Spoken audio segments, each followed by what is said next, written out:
ഔലിയാക്കൾ ആരാണ് എന്ന് അള്ള പറഞ്ഞിട്ടുണ്ട്. അത് വളരെ സിമ്പിളായിട്ട് ഉസ്താദ് പറഞ്ഞു. എന്നിട്ട് പിന്നെയും ചോദിക്കുകയാണ് മൂപ്പര് മരിച്ചതിന് ശേഷം പിന്നെ ആരാണെന്ന് അറിയോ എന്നുള്ളത്.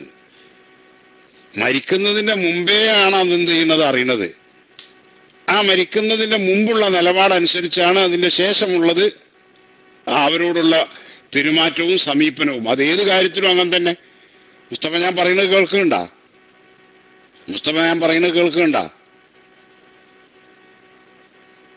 ഉണ്ടെങ്കിൽ ഒന്ന് അടിച്ചാൽ മതി. കേൾക്കുന്നുണ്ടെങ്കിൽ.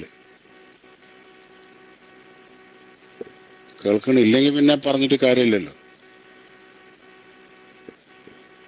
കേൾക്കുന്നുണ്ട്. ഓക്കെ. ഇപ്പൊ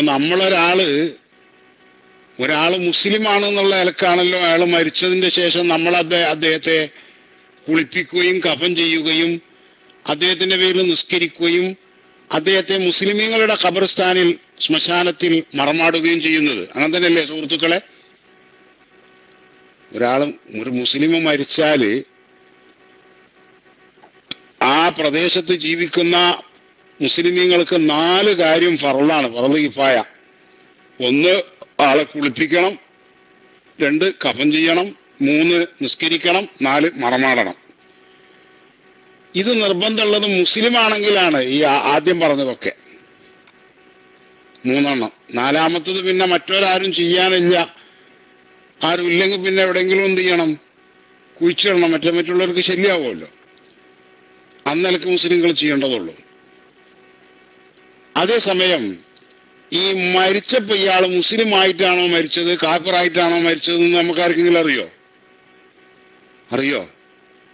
മരിച്ചതിന്റെ ശേഷമുള്ളപ്പോ ഇയാൾക്ക് വേണ്ടി ഇയാൾ മുസ്ലിം ആണെന്നുള്ള ആൾക്കാരുടെ ഇയാൾക്ക് വേണ്ടി നിസ്കരിക്കുകയും മുസ്ലിമീങ്ങളോ ഖബർസ്ഥാനിൽ ഇയാളെ മറമാടൊക്കെ ചെയ്യണത്.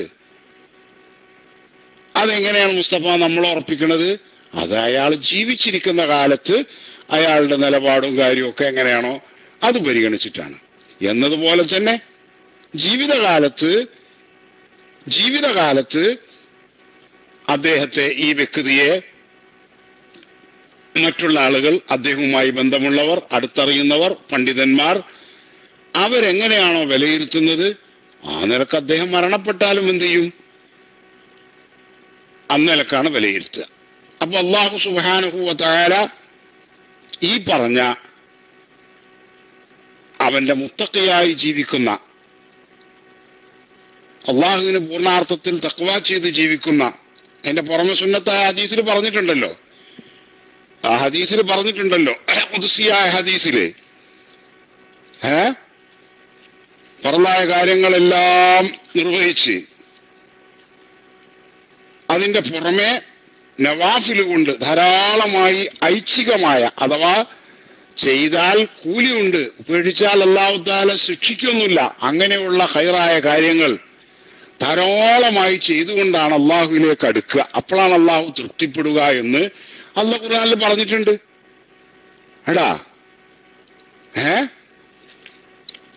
അപ്പൊ അങ്ങനെയുള്ള ആളുകളാണെന്ന് ബോധ്യമുള്ള ആളുകളെ കുറിച്ചാണ് മുസ്ലിമീങ്ങള് അവര് അള്ളാഹുവിന്റെ വലിയാണ്, അദ്ദേഹം വലിയ മഹാനാണ് എന്ന്, വലിയാണ് എന്നൊക്കെ പറയാറുള്ളത്. അതാണ് ഉസ്താദ് ഇവിടെ 3 ആയത്തുകൾ ഓതിക്കൊണ്ട് വളരെ ലളിതമായ രൂപത്തിൽ പറഞ്ഞു കേൾപ്പിച്ചത്. അത് എല്ലാവർക്കും മനസ്സിലായിട്ടുണ്ടാവുമെന്നാണ് ഞാൻ കരുതുന്നത്, അല്ലേ സുഹൃത്തുക്കളെ? ഉസ്താദ് പറഞ്ഞ എല്ലാവർക്കും മനസ്സിലായിക്കണില്ലേ ശ്രോതാക്കൾക്കൊക്കെ?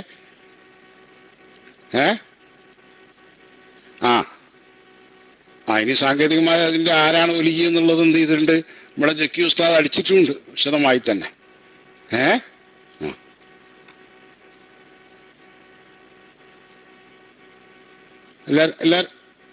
എല്ലാവർക്കും മനസ്സിലായിട്ടുണ്ട്. അപ്പൊ മുസ്തഫാക്ക് അത് മനസ്സിലാകാതെ പോയ അദ്ദേഹം പിന്നെയും ചോദ്യം ആവർത്തിക്കുക ചെയ്യുന്നത്. അദ്ദേഹത്തിന്റെ ചോദ്യത്തിന് വളരെ ലളിതമായ രൂപത്തിൽ വളരെ സിമ്പിളായിട്ട് ഉസ്താദ് ഉത്തരം പറഞ്ഞിട്ടുണ്ട്. അപ്പോ വീണ്ടും അദ്ദേഹം അതേ ചോദ്യം ആവർത്തിക്കുന്നത് ഒന്നിരിക്കെ അദ്ദേഹം ഉസ്താദ് പറഞ്ഞത് കേട്ടില്ല, അല്ലെങ്കിൽ കേട്ടു അദ്ദേഹം കേൾക്കാത്തതുപോലെ അഭിനയിച്ചോ എന്ന് ഞാൻ സംശയിക്കുകയാണ്. മുസ്തഫ മൈക്കെടുത്തോളൂ, ഞാൻ മൈക്ക് വിട്ടു.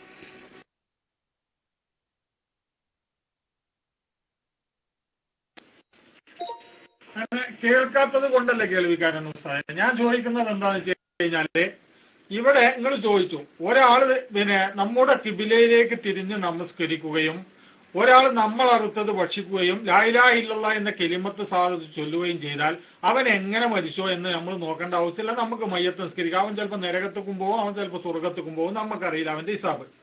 ഇവിടെ ചോദിക്കാൻ അനുവദിക്കുന്നില്ലെങ്കിൽ പിന്നെന്താ വെച്ചാൽ അടുത്ത പ്രാവശ്യം ചോദിച്ചിട്ട് കാര്യമല്ല. അപ്പൊ നിങ്ങൾ ചോദിക്കാൻ അനുവദിക്കണം. പറയുകയാണെങ്കിൽ പറഞ്ഞോളൂ, അല്ലെങ്കിൽ നിങ്ങൾ ചോദിക്കണ്ടെന്ന് പറഞ്ഞോളൂ, എന്നാലും കുഴപ്പമില്ല. ഇവിടെ എനിക്ക് ചോദിക്കുന്നത് എന്താന്ന് വെച്ച് കഴിഞ്ഞിട്ടുണ്ടെങ്കിൽ ഔലിയാക്കോട് ലക്ഷണങ്ങളും അള്ളാഹു സുബ്ഹാനഹു വ തആല പറഞ്ഞു തന്നിട്ടുണ്ട് ആമായിട്ട്. ഇവിടെ നമ്മൾ പറയുന്നു ഒരാൾ വഫാത്തായി കഴിഞ്ഞാൽ ഇന്ന ആള് ഔലിയയാണ് എന്ന്.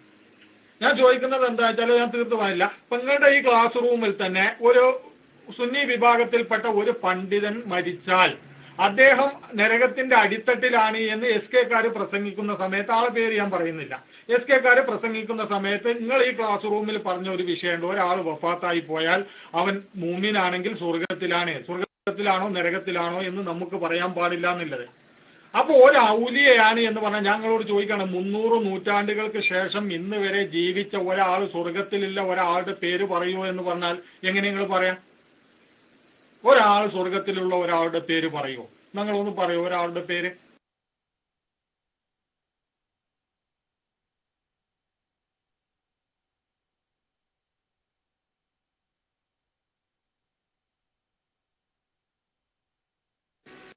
ഉസ്താദ് മൈക്ക് എടുത്തോളൂ. ഞാൻ ഉസ്താദിന് വേണ്ടിയിട്ട് മൈക്ക് വിട്ടത്. ഞാൻ റൈസാൻ്റെ ഒഴിവാക്കിയ. ഉസ്താദ് കേൾക്കണില്ലേ? ഇപ്പൊ മൂപ്പര് കേൾക്കണില്ലേ? ഉസ്താദ് കേൾക്കണില്ലേ? അത് ഉസ്താദിന്റെ മുന്നേ സ്റ്റക്ക് അയക്കണ. ഉണ്ട്. എന്നാ ഉസ്താദ് മൈക്ക് എടുത്തോളൂ. ഉസ്താദ് മൈക്ക് എടുത്തോളൂ.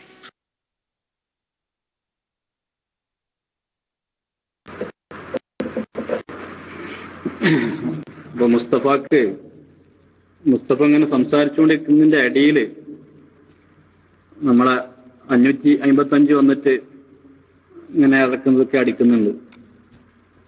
നേരത്തെ ഔലിയാക്കളുടെ അടയാളമൊക്കെ ഞാൻ പറഞ്ഞിരുന്നു. അപ്പൊ അത് അടിച്ചപ്പെടാൻ തോന്നുന്നുണ്ട്. അതാണ് സലഫികൾ എന്നാ എന്തോ ഒരു ഇതിവിടെ കണ്ടു. അപ്പൊ അത് അദ്ദേഹത്തിന്റെ മൈക്കിലേക്ക് വരാമെന്ന് അറിയിക്കുകയാണ്. ഏതായാലും മുസ്തഫ, നിങ്ങൾ ശാന്തമായിട്ട് നല്ല രൂപത്തിൽ തന്നെ ചോദിക്കണം. ഞാൻ നേരത്തെ കേൾവിക്കാരൻ ഉസ്താദിലേക്ക് മൈക്ക് കൈമാറിയത്, നിങ്ങൾ ഒരാള് വലിയാണ് എന്ന് എങ്ങനെ അറിയും എന്ന് ചോദിച്ചപ്പോ അതിന്റെ മറുപടി ഞാൻ പറഞ്ഞു. ഞാൻ സ്വന്തം പറഞ്ഞതല്ല, ഖുർആനിൽ ആയത്ത് ഓതിയിട്ടാണ് പറഞ്ഞത്. അല്ലദീന ആമനു വ കാനു യത്തഖൂൻ, തഖ്വയിൽ അധിഷ്ഠിതമായ ജീവിതം നയിച്ച ആളുകൾ ആരോ അവരാണ് ഔലിയാക്കൾ എന്ന് വിശുദ്ധ ഖുർആൻ പറഞ്ഞതാണ്. അപ്പൊ തഖ്വയിൽ അധിഷ്ഠിതമായ ജീവിതം നയിച്ച ആളുകളെ കുറിച്ച് അവർ അള്ളാഹുവിന്റെ ഔലിയാക്കളാണ് എന്ന് നമുക്ക് മനസ്സിലാക്കാം. ഇത് ഖുർആൻ അംഗീകരിക്കുന്ന ആളുകൾക്ക് ഇത്രയേ ആവശ്യമുള്ളൂ. എന്നല്ലാതെ ഖുർആൻ അംഗീകരിക്കുകയില്ല, അംഗീകരിക്കാതെ മറ്റു പലതിനെയും അംഗീകരിച്ച് ജീവിക്കുന്ന ആളുകൾക്ക് ഒരു പക്ഷെ ഇതൊന്നും മതിയാവുകയില്ല. എന്റെ ശബ്ദം ഇപ്പൊ കേൾക്കുന്നില്ല സുഹൃത്തുക്കളെ? എന്റെ സ്ക്രീനിൽ ഇങ്ങനെ ഇടയ്ക്കിടയ്ക്ക് ഒരു പ്രശ്നം വരുന്നുണ്ട്, അതാണ് ഞാൻ ഇങ്ങനെ ചോദിക്കുന്നത്. അപ്പൊ ഖുർആൻ അംഗീകരിക്കുന്ന ആളുകളെ സംബന്ധിച്ചിടത്തോളം ഖുർആൻ പറഞ്ഞു അല്ലദീന ആമനു വ കാനു യത്തഖൂൻ, തഖ്വയിൽ അധിഷ്ഠിതമായ ജീവിതം നയിച്ച ആളുകൾ അവരാണ് ഔലിയാക്കൾ. അത് 300-ന്റെ മുമ്പ് എന്നോ അല്ലെങ്കിൽ 300-ന് ശേഷമെന്നോ ഒന്നും പറഞ്ഞിട്ടില്ല. 3 നൂറ്റാണ്ടിന്റെ ശേഷം ജീവിച്ച ആളുകൾ ആരാകട്ടെ, അല്ലദീന ആമനു വ കാനു യത്തഖൂൻ, തഖ്വയിൽ അധിഷ്ഠിതമായ ജീവിതം ജീവിച്ച ആളുകൾ അവരാണ് ഔലിയാക്കൾ. ഇതാണ് മാനദണ്ഡം. ഇതിനെതിരിൽ ഇനി ഇവിടെ എനിക്കൊരു കാര്യം കൂടെ പറയാനുണ്ട്. ഇപ്പോ ഈ മുസ്തഫ ഈ ചോദ്യം ആരംഭിച്ചത് തന്നെ മിനിയാന്ന് നടന്നൊരു ചർച്ചയുടെ ഭാഗമായിട്ട് കൂടിയാണ്. അതുകൊണ്ട് തന്നെ ഞാൻ ഒന്നും കൂടെ പറയുന്നു. മിനിയാന്ന് നമ്മൾ ആ ചർച്ച നടത്തിയപ്പോ ഈ ചോദ്യം അന്ന് മസ്ബൂത്താണോ അല്ലെങ്കിൽ കരീമാണോ ആരാ ചോദിച്ചതെന്ന് എനിക്ക് ഓർമ്മയില്ല. ആ ചോദ്യത്തിന്റെ മറുപടി പറഞ്ഞപ്പോ ഞാൻ പറഞ്ഞിരുന്നു അന്ന്, ഇനി ആളെ നമ്മൾ നോക്കണ്ട, ഇന്ന ആളെ എന്ന് നമ്മൾ വിളിക്കണ്ട, ഔലിയാക്കളെ എന്നൊരൊറ്റ ഉലി അങ്ങ് വിളിച്ചാലോ? അങ്ങനെ വിളിച്ചാൽ മതിയല്ലോ. ഇനിയിപ്പോ വല്ലാതെ പ്രയാസമാണ്, ആളെ തെരഞ്ഞെടുക്കാൻ പ്രയാസമായി. ഇയാൾ ഔലിയാണോ അല്ലെങ്കിൽ ഇയാൾ വലിയാണോ എന്നിങ്ങനെ കൺഫ്യൂഷനായി. അപ്പൊ ഇനി അയാളെ വിളിക്കണോ ഇയാളെ വിളിക്കണോ നോക്കണ്ട, ഒറ്റ വിളി, ഔലിയാക്കളെ സഹായിക്കണേ, എന്നാ പ്രശ്നം തീരൂലേ എന്നുകൂടെ ഞാനൊന്ന് ചോദിച്ചിരുന്നു. അതിന് പിന്നീട് അതിനെക്കുറിച്ചൊന്നും പറയുന്നത് കേട്ടിട്ടില്ല. അതുകൊണ്ട് അതിനെക്കുറിച്ച് കൂടി ഒന്ന് പറഞ്ഞിട്ട് ബാക്കി കാര്യങ്ങൾ നമുക്ക് പറയുകയും വേണം. അപ്പൊ അതുകൂടെ ഒന്ന് സൂചിപ്പിക്കണം നിങ്ങൾ. ഏതായിരുന്നാലും ഒരാൾ വലിയ ആണോ അല്ലേ എന്ന് നമ്മൾ അറിയാനുള്ള, നമുക്ക് മനസ്സിലാക്കാനുള്ള മാർഗം എന്ന് പറയുന്നത് തഖ്വയിൽ അധിഷ്ഠിതമായ ജീവിതം നയിക്കുന്നുണ്ടോ ഇല്ലേ എന്നുള്ളതാണ്. അങ്ങനെ ജീവിക്കുന്ന ആളുകളെ കുറിച്ചാണ് വിശുദ്ധ ഖുർആനിൽ ഔലിയാക്കളാണ് എന്ന് പറഞ്ഞിട്ടുള്ളത്. ഇനി മുസ്തഫ ചോദിക്കാനുള്ളത് ചോദിച്ചോളൂ, ഞാൻ മൈക്ക് വിട്ടു.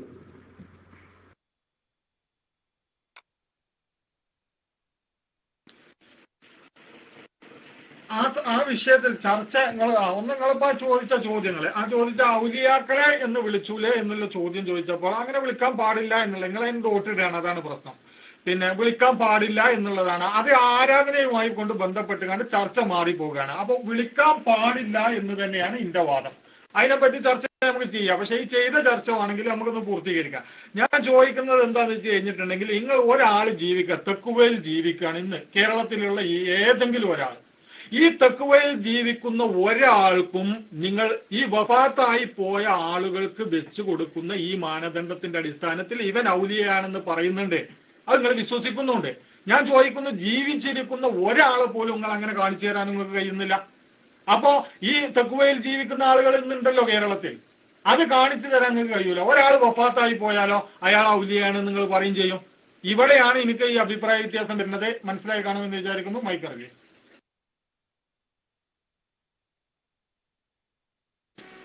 അതിന് ഉസ്താദ് മറുപടി പറയും.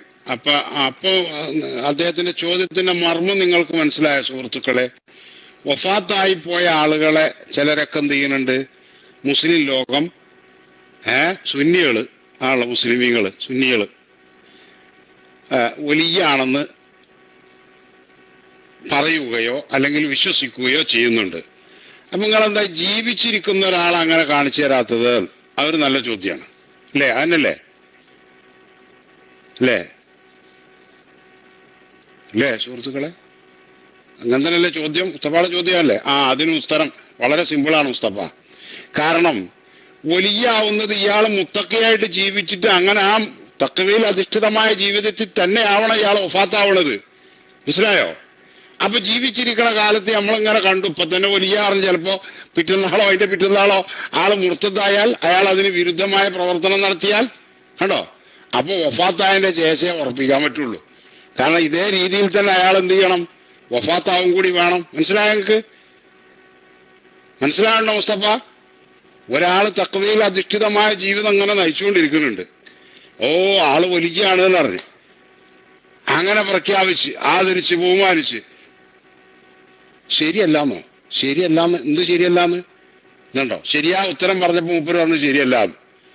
സുബ്ഹാനല്ലാഹ്. സുഹൃത്തുക്കളെ, നിങ്ങൾക്ക് പറഞ്ഞ് മനസ്സിലായില്ലേ? ഒരാൾ വലിയാവണത് അയാൾ തഖ്വയിൽ അധിഷ്ഠിതമായ ജീവിതം നയിക്കണം. ആ ജീവിതം വിലയിരുത്തിയിട്ടാണ് എന്ത് ചെയ്യുന്നത്, വഫാത്തിന് ശേഷം അദ്ദേഹം നല്ല മനുഷ്യനായിരുന്നോ അല്ലേ എന്നുള്ളത് തീരുമാനിക്കുന്നത്. അപ്പൊ മുസ്തഫയുടെ സംശയം എന്നാ, ജീവിച്ചിരിക്കണ കാലത്ത് എന്താ ഞങ്ങൾ ആരെയും അങ്ങനെ പറയാത്തത്, അല്ലെങ്കിൽ ഒരാളങ്ങൾ കാണിച്ചു തരിയെന്നുള്ളതാണ്. അപ്പൊ ജീവിച്ചിരിക്കുമ്പോ അയാൾക്ക് ഇനിയും ജീവിതം ബാക്കിയുണ്ടല്ലോ. ആ ബാക്കിയുള്ള കാലത്ത് ഇയാൾ മാറുമോ ഇല്ലേ എന്ന് നമുക്ക് പറയാൻ പറ്റുമോ മുസ്തഫ? ഇപ്പൊ മുജാഹിദിൽ തന്നെ എത്രയോ ആളുകൾ നേരത്തെ മുവാഹിദാണ് എന്ന് മുജാഹിദുകൾ പറഞ്ഞിരുന്ന ആളുകൾ ഇപ്പൊ കണ്ടൊപ്പം മുശ്രിക്കായിക്കണം അല്ലേ? ഇല്ലേ സുഹൃത്തുക്കളെ? മുജാഹിദ് പ്രസ്ഥാനത്തിൽ വലിയ വലിയ മൗലവിമാരും മുവാഹിദീങ്ങളാണ് എന്ന് പറഞ്ഞിരുന്ന ആളുകള് ഇപ്പൊ അവര് പറയുന്നുണ്ട്, ഇതാ അല്ല അവരിപ്പോ ശിർക്കിലാണുള്ളത് അടകള്. നേരെ മറിച്ച് അവരാ നിലക്കന്നെ അങ്ങനെ മരിച്ചു പോയിരുന്നെങ്കിൽ പ്രശ്നമില്ല. അപ്പോ മരിക്കണേന്റെ മുമ്പ് ഇനി ഇയാൾ ചീത്തയാവാലോ. ഈ തഖ്വയുടെ മാർഗത്തിൽ നിന്ന് വ്യതിചലിക്കാനുള്ള ചാൻസ് ഉണ്ടല്ലോ. നേരെ മറിച്ച് വഫാത്തായി കഴിഞ്ഞു അങ്ങനെ ജീവിച്ച് അങ്ങനെ വഫാത്തായപ്പോ ഉറപ്പായി മൂപ്പര് ആ തഖ്വയിൽ അധിഷ്ഠിതമായ ജീവിതത്തിൽ തന്നെ ജീവിച്ച് വഫാത്തായതാണ്. അല്ല ഇടക്കാലത്ത് പിന്നെ മാറിയാലോ? മരിക്കണതിന് മുമ്പ് തന്നെ അങ്ങനെ പ്രഖ്യാപിച്ചാൽ അത് പ്രശ്നമല്ലേ? ഇപ്പൊ കണ്ടോ നിങ്ങള് ഉമ്മർ മൗലവിയുടെ, ഞാൻ ഒരു ഉദാഹരണം പറയണം കേട്ടോ, വേറെ ഒന്നും ഇരിക്കരുത്. ഇത് പറയുമ്പോഴേക്കും മുജാഹിദുകൾക്ക് കൊണ്ടൊരു ഇളകല്. ഞാൻ ആ ഭാഗത്തേക്ക് ഇപ്പൊ പോണില്ല, ഞാൻ ഒരു ഉദാഹരണം പറയാണ്. ഇപ്പോ മുജാഹിദ് പ്രസ്ഥാനത്തില് സജീവമായി പ്രവർത്തിച്ചിരുന്ന ഒരു പണ്ഡിതനായിരുന്നു ആര്? മുജാഹിദുകളിൽ നിന്നിട്ട് സുന്നികളോട് വാദപ്രതിവാദം നടത്തിയ ആളായിരുന്നു ആര്? ചേകന്നൂർ മൗലവി. അപ്പൊ അക്കാലത്ത് ചേകന്നൂർ മൗലവി എന്താണ്? മുജാഹിദുകളെ സംബന്ധിച്ചിടത്തോളം വലിയ വലിയാണ്. കാരണം മുജാഹിദുകൾ വിശ്വസിക്കുന്ന മുജാഹിദീങ്ങളൊക്കെയാണ് ഔലിയാക്കന്മാർ എന്നാണ് വിശ്വസിക്കണമല്ല, അവർ എഴുതിയിട്ടുള്ളത് തന്നെ അങ്ങനെയാണ്. മനസ്സിലായോ? അപ്പോ ചേകന്നൂർ മൗലവി വലിയാണെന്ന് അവർ പ്രഖ്യാപിച്ച് തീരുമാനിച്ചു കഴിഞ്ഞാൽ അയാളും ആശയം മാറിയപ്പോ എന്തായി? ഇസ്ലാമിന്റെ കോമ്പൗണ്ടിൽ തന്നെ പുറത്തു പോയില്ലേ? ഇതുപോലെ നിങ്ങൾ നോക്കൂ, വളരെ മുസക്കിയായിട്ട് മുജാഹിദിന്റെ ആശയപ്രകാരം എല്ലാ നിലക്കും വളരെ ക്ലിയർ ആയിട്ട് 110 മുജാഹിദ് ആശയക്കാരനായിട്ട് വളർത്തിക്കൊണ്ടുവന്ന ആളാണ് ഉമ്മർ മൗലവി, തന്റെ മകൻ. പക്ഷെ അവസാനം കണ്ടപ്പോ എവിടെ പോയത്? അവസാനപ്പോ മൂപ്പരുള്ളത് എവിടെ? ഉമ്മർ മൗലവിയുടെ മൂത്ത മകൻ ഇപ്പൊ ഉള്ളത് എവിടെ സുഹൃത്തുക്കളെ? മുജാഹിദിന്റെ ആശയത്തിലാണോ? അല്ല, പിന്നെ മറ്റൊരു മതത്തിലാ. കണ്ടോ? അപ്പൊ അതുകൊണ്ട് തന്നെ ഇതിൽ മാത്രമല്ല, ഇത് ഞാൻ ഇന്നലെ പറഞ്ഞല്ലോ, എന്തോ ഒരു വിഷയം പറഞ്ഞപ്പോ ഞാൻ പറഞ്ഞല്ലോ, നബി അപ്പൊ കണ്ടോ, നൂഹ് നബിന്റെ മകൻ ഇതിനോട് ഉപമിക്കാൻ പറ്റില്ല കെ.ടി. കരീമേ. അത് വിവരമില്ലാത്ത നിങ്ങളെ ചതിക്കാൻ വേണ്ടിയിട്ട് മുജാഹിദ് മൗലവിമാർ പറയുന്ന ന്യായമാണ്. അത് ഞങ്ങളെ മുമ്പിൽ നടത്തണ്ട. നൂഹ് നബി അലൈഹി ഇസ്ലാമിന്റെ മകൻ മുർത്തദല്ല. മുർത്തദിനും കാഫിറിനും ഒരേ വിധിയല്ല ഇസ്ലാമില്. അത് പഠിച്ചു വെച്ചോ. ബഷീർ നേരത്തെ മുസ്ലിമായിരുന്നു, മനസ്സിലായോ? നേരത്തെ മുസ്ലിമായിരുന്നു, പിന്നെ ഇസ്ലാമിൽ നിന്ന് പുറത്തു പോയവനാ. നൂഹ് നബിന്റെ മകൻ മുമ്പ് മുസ്ലിമായിരുന്നു, പിന്നെ പുറത്തു പോയതാണോ? അല്ല. ഇതാണ് പറയുമ്പോ കാണാം അവർക്ക്. അപ്പൊ നൂഹ് നബിനെ നിസ്സാരപ്പെടുത്തണം, ഇബ്രാഹിം നബിനെ നിസ്സാരപ്പെടുത്തണം, എന്നാലും വേണ്ടില്ല ഞങ്ങളെ ഏതാവിനും എന്ത് ചെയ്യരുത്, ഒരു കോട്ടം വരരുത്. ഇതാണ് മുജാഹിദിന്റെ ചിന്താഗതി. അല്ലല്ല, ഇതിന്റെ ഇടയില് മുസ്തഫ, ഇതിന്റെ ഇടയിൽ ഇപ്പൊ അടിച്ചു കണ്ടില്ലേ നമ്മളെ എ.ടി. കരീം? ഇത് ഇവരുടെ സ്ഥിരം സ്വഭാവ. പക്ഷെ അവിടെ ഞാൻ അടിവരയിട്ട് പറയുന്നു അത് സുബ്ഹാനഹു വ തആല കേരളത്തിലെ മുസ്ലിം ഉമ്മത്തിന്, സുന്നികൾക്ക് ഒരു ആയത്തായിട്ട്, ഒരു ദൃഷ്ടാന്തമായിട്ടാണ് കെ ഉമ്മർ മൗലവിയുടെ മകനെ അല്ലാഹു തആല പരസ്യമായി സാമിയാക്കി നിലനിർത്തിയിട്ടുള്ളത്. മനസ്സിലായോ? അതിന് നൂഹ് നബിനെ നിസ്സാരപ്പെടുത്തട്ടങ്ങള്. നൂഹ് നബി അതിട്ട് യാതൊരു ബന്ധവുമില്ല. കാരണം മഹാന്മാരായ ഔലിയാക്കന്മാരെ മുഴുവൻ പരിഹസിക്കുകയും അവരെയൊക്കെ മഖബറുകൾ അടിച്ചു നിരത്തിയെങ്കിൽ ഇവിടെ ഇസ്ലാം നിലനിൽക്കുകയുള്ളൂ എന്നും അള്ളാന്റെ റഹ്മത്ത് ഇറക്കുന്ന അള്ള പറഞ്ഞിരിക്കുന്നു എന്ന് പച്ചക്കള്ളം ഖുർആന്റെ പേരിൽ പറയുകയും കെ ഹസൻ മുസ്ലിയാർ അടക്കമുള്ള ഞങ്ങളുടെ മഹോന്നതന്മാരായ പണ്ഡിത നേതാക്കന്മാരെ കാഫിറുകളിൽ നിന്ന് പരസ്യമായി എഴുതുകയും പ്രസംഗിക്കുകയും ചെയ്തവന്റെ സ്വന്തം മകനെ പച്ച കാഫിറാക്കി മുസ്ലിം ഉമ്മത്തിന്റെ മുമ്പിൽ ജീവിപ്പിച്ച് കാണിച്ചു തരുന്നത് ഞങ്ങളുടെ ഉസ്താദുമാരുടെ കറാമത്താണ്. അതാ ഞങ്ങൾക്ക് പറയാനുള്ളത്. എ.ടി. കരീം അടക്കമുള്ള മുഴുവൻ മുജാഹിദുകളോട് ഞങ്ങൾക്ക് പറയാനുള്ളതാ.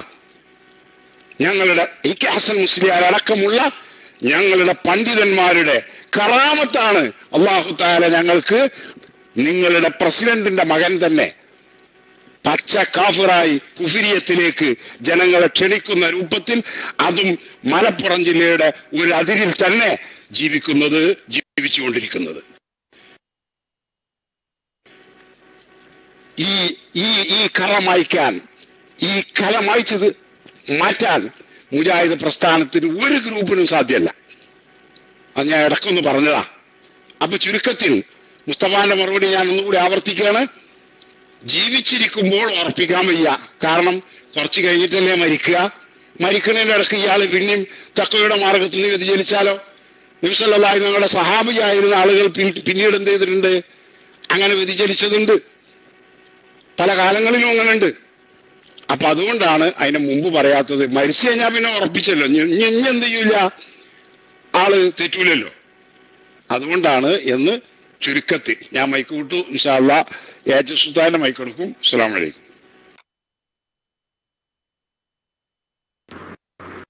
വഅലൈക്കും അസ്സലാം. മുസ്തഫ ചോദ്യം തുടർന്നോളൂ. അതിന്റെ ഇടയിൽ ഒരു കാര്യം കൂടെ ഞാൻ സൂചിപ്പിക്കാൻ വേണ്ടിയിട്ടാണ് ഞാൻ പെട്ടെന്ന് വന്നത്. ഇപ്പോ ഇടയിൽ നമ്മളെ കേശേരി ഉസ്താദ് ക്യാമറ കാണിക്കുന്നുണ്ട്. അതിൽ നോക്കിയാൽ ഇപ്പൊ കേൾവിക്കാരൻ ഉസ്താദ് ഇതുവരെ സംസാരിച്ച ആ വലിയൊരു ദൃഷ്ടാന്തം, അൽയൗമ നുനജ്ജിക ബിബദനിക ലിതകൂന ലിമൻ ഖൽഫക ഒക്കെ ആയാന്ന് വിശുദ്ധ ഖുർആനിൽ പറഞ്ഞല്ലോ. എന്നതുപോലെ നമുക്ക് അള്ളാഹു ദൃഷ്ടാന്തമായി വെച്ചിട്ടുള്ള ഒരു ആയത്ത്, അതാണ് ക്യാമിൽ നമ്മൾ ഇങ്ങനെ കണ്ടുകൊണ്ടിരിക്കുന്നത്. അത് കുറച്ച് സമയം കണ്ടോട്ടെ എല്ലാവരും.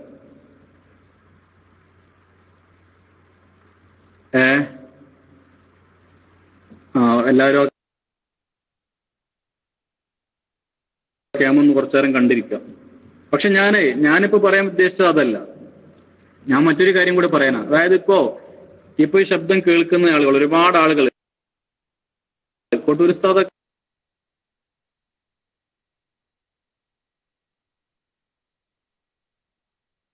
ഒന്ന് ഫ്രീ ആണെങ്കിൽ ഉസ്താദ് ഒന്ന് മൈക്കിലേക്ക് വന്നാല്, ഈ ചോദ്യം മുസ്തഫ ചോദിച്ചപ്പോ എല്ലാവരും കരുതി മുസ്തഫ ആത്മാർത്ഥമായിട്ട് ഇങ്ങനെ ചോദിക്കുകയാണ്. ഇപ്പൊ അതൊരു വലിയനെ കണ്ടെത്താൻ വേണ്ടിയിട്ടുള്ളൊരു ചോദ്യം ചോദിക്കുകയാണ്. മുസ്തഫക്ക് നന്നാവാൻ പൂതിയായിട്ട്. അതേ കോട്ടൂർ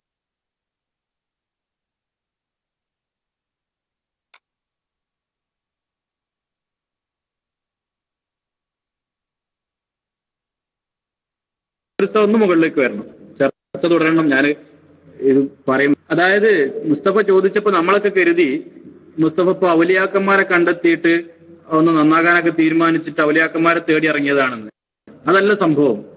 അതായത് സുന്നികൾ എന്ത് കാര്യം ചെയ്താലും അതിനെ ചോദ്യം ചെയ്യുക, ഞമ്മക്ക് എന്ത് കാര്യവും എങ്ങനെയും ചെയ്യാം എന്നൊരു ശൈലി വഹാബികൾ പഴയ കാലം മുതൽ തന്നെ നമ്മളൊക്കെ അനുഭവിച്ചു വരുന്നതാണ്. ഞാനത് ഇവിടെ പറയാനുള്ളൊരു കാരണം, ഇപ്പോ കേൾവിക്കാരൻ ഉസ്താദ് സൂചിപ്പിച്ച ആ വലിയ സ്വാമിയുടെ അദ്ദേഹം വിളിക്കേണ്ട ഭാഷയിൽ അദ്ദേഹത്തിന്റെ അച്ഛനായി അറിയപ്പെട്ട ഉമർ മൗലവി, ബഷീർ സ്വാമിയുടെ അച്ഛനായിരുന്ന ഉമർ മൗലവി, ആ ഉമർ മൗലവി അദ്ദേഹം പിന്നെ മരിച്ചപ്പോ നമ്മളൊക്കെ പലപ്പോഴും ക്ലാസ് റൂമിലായിട്ടും സ്റ്റേജുകളിലായിട്ടും ഒക്കെ പലപ്പോഴും കേട്ടതാണ്. അദ്ദേഹത്തിന്റെ ഒരു മാല പിന്നെ ഇസ്ലാഹിൽ പ്രസിദ്ധീകരിച്ചിരുന്നു മുജാഹിദ്. അതിൽ ഇസ്ലാഹിൽ പ്രസിദ്ധീകരിച്ച ഉമർ മൗലവി മാലയുടെ ഒന്നാമത്തെ വരിയിലുള്ളത് സ്വർഗത്തിലേക്കു കുതിച്ച ഹോ ചേതന വേദന, എന്താണ് വാക്യം എനിക്കത് പൂർണ്ണമായിട്ട് ഓർമ്മയില്ല. അതൊക്കെ എന്നാൽ കേൾവിക്കാരൻ ഉസ്താദ് നല്ല ഈണത്തിൽ പാടുന്നൊക്കെ കേട്ടിരുന്നു. വേദന ശാന്തിതൻ സായുജ്യമാകുവാനോ, ഞാനത് എടുത്തിട്ടില്ല, അത് കാണാതെ പാടിയതാണ്. തെറ്റുണ്ടെങ്കിൽ മുസ്തഫ എന്നോട് ക്ഷമിക്കണം. നിങ്ങളെ നേതാവിന്റെ മാല തെറ്റിച്ചു പാടി എന്ന് പറയരുത്. അപ്പോ പിന്നെ സ്വർഗത്തിലേക്ക് കുതിച്ച ചേതന, ഈ ഉമർ മൗലവി ഇവിടുന്ന് അങ്ങോട്ട് മരിച്ച ഉടനെ അത് സ്വർഗത്തിലേക്കാണ് ചാടിയത് എന്ന് വഹാബികൾക്കെല്ലാം വിവരം കിട്ടി. അള്ളാന്റെ ഔലിയാക്കളായ തഖ്വയിൽ അധിഷ്ഠിതമായ ജീവിതം നയിച്ച മഹാന്മാരെ കുറിച്ച് അവർ ഔലിയാക്കളാണ് എന്ന് നമ്മൾ പറയുമ്പോൾ അത് വലിയൊരു പ്രശ്നവും. ഇത് രണ്ടും കൂടെ നമ്മളൊന്ന് താരതമ്യം ചെയ്തു നോക്കൂ. ഞാനീ പറയുന്നത് ശരിയല്ലേ സുഹൃത്തുക്കളെ? ഔലിയാക്കൾ അള്ളാന്റെ ഔലിയാക്കളായിരുന്നു എന്ന് നമ്മൾ പറയുന്നതാണല്ലോ വലിയ തെറ്റ്. എന്നാല് മുൻപ് കാലത്ത് കഴിഞ്ഞു പോയ ഇമാമിയങ്ങളെയും ഔലിയാക്കളെയും ഒക്കെ നിസാരപ്പെടുത്തി ജീവിച്ച് അല്ലാഹു തആല ഒരു ദൃഷ്ടാന്തമായി സ്വന്തം മകനെ നമ്മുടെ മുന്നിൽ വെച്ച് തരികയും ചെയ്തൊരു മനുഷ്യൻ, അയാള് ജീവൻ പോയ ഉടനെ സ്വർഗത്തിലേക്ക് കുതിച്ച ഹോ ചേതന എന്നൊക്കെ പറഞ്ഞിട്ട് അയാൾ അത്ര വലിയൊരു സ്വർഗത്തിൽ അങ്ങോട്ട് ചാടി. ഇതെങ്ങനെ മുസ്തഫ നിങ്ങൾക്ക് തിരിഞ്ഞത്? അല്ല, അതുമാണല്ലോ നമ്മളൊന്ന് മനസ്സിലാക്കുക.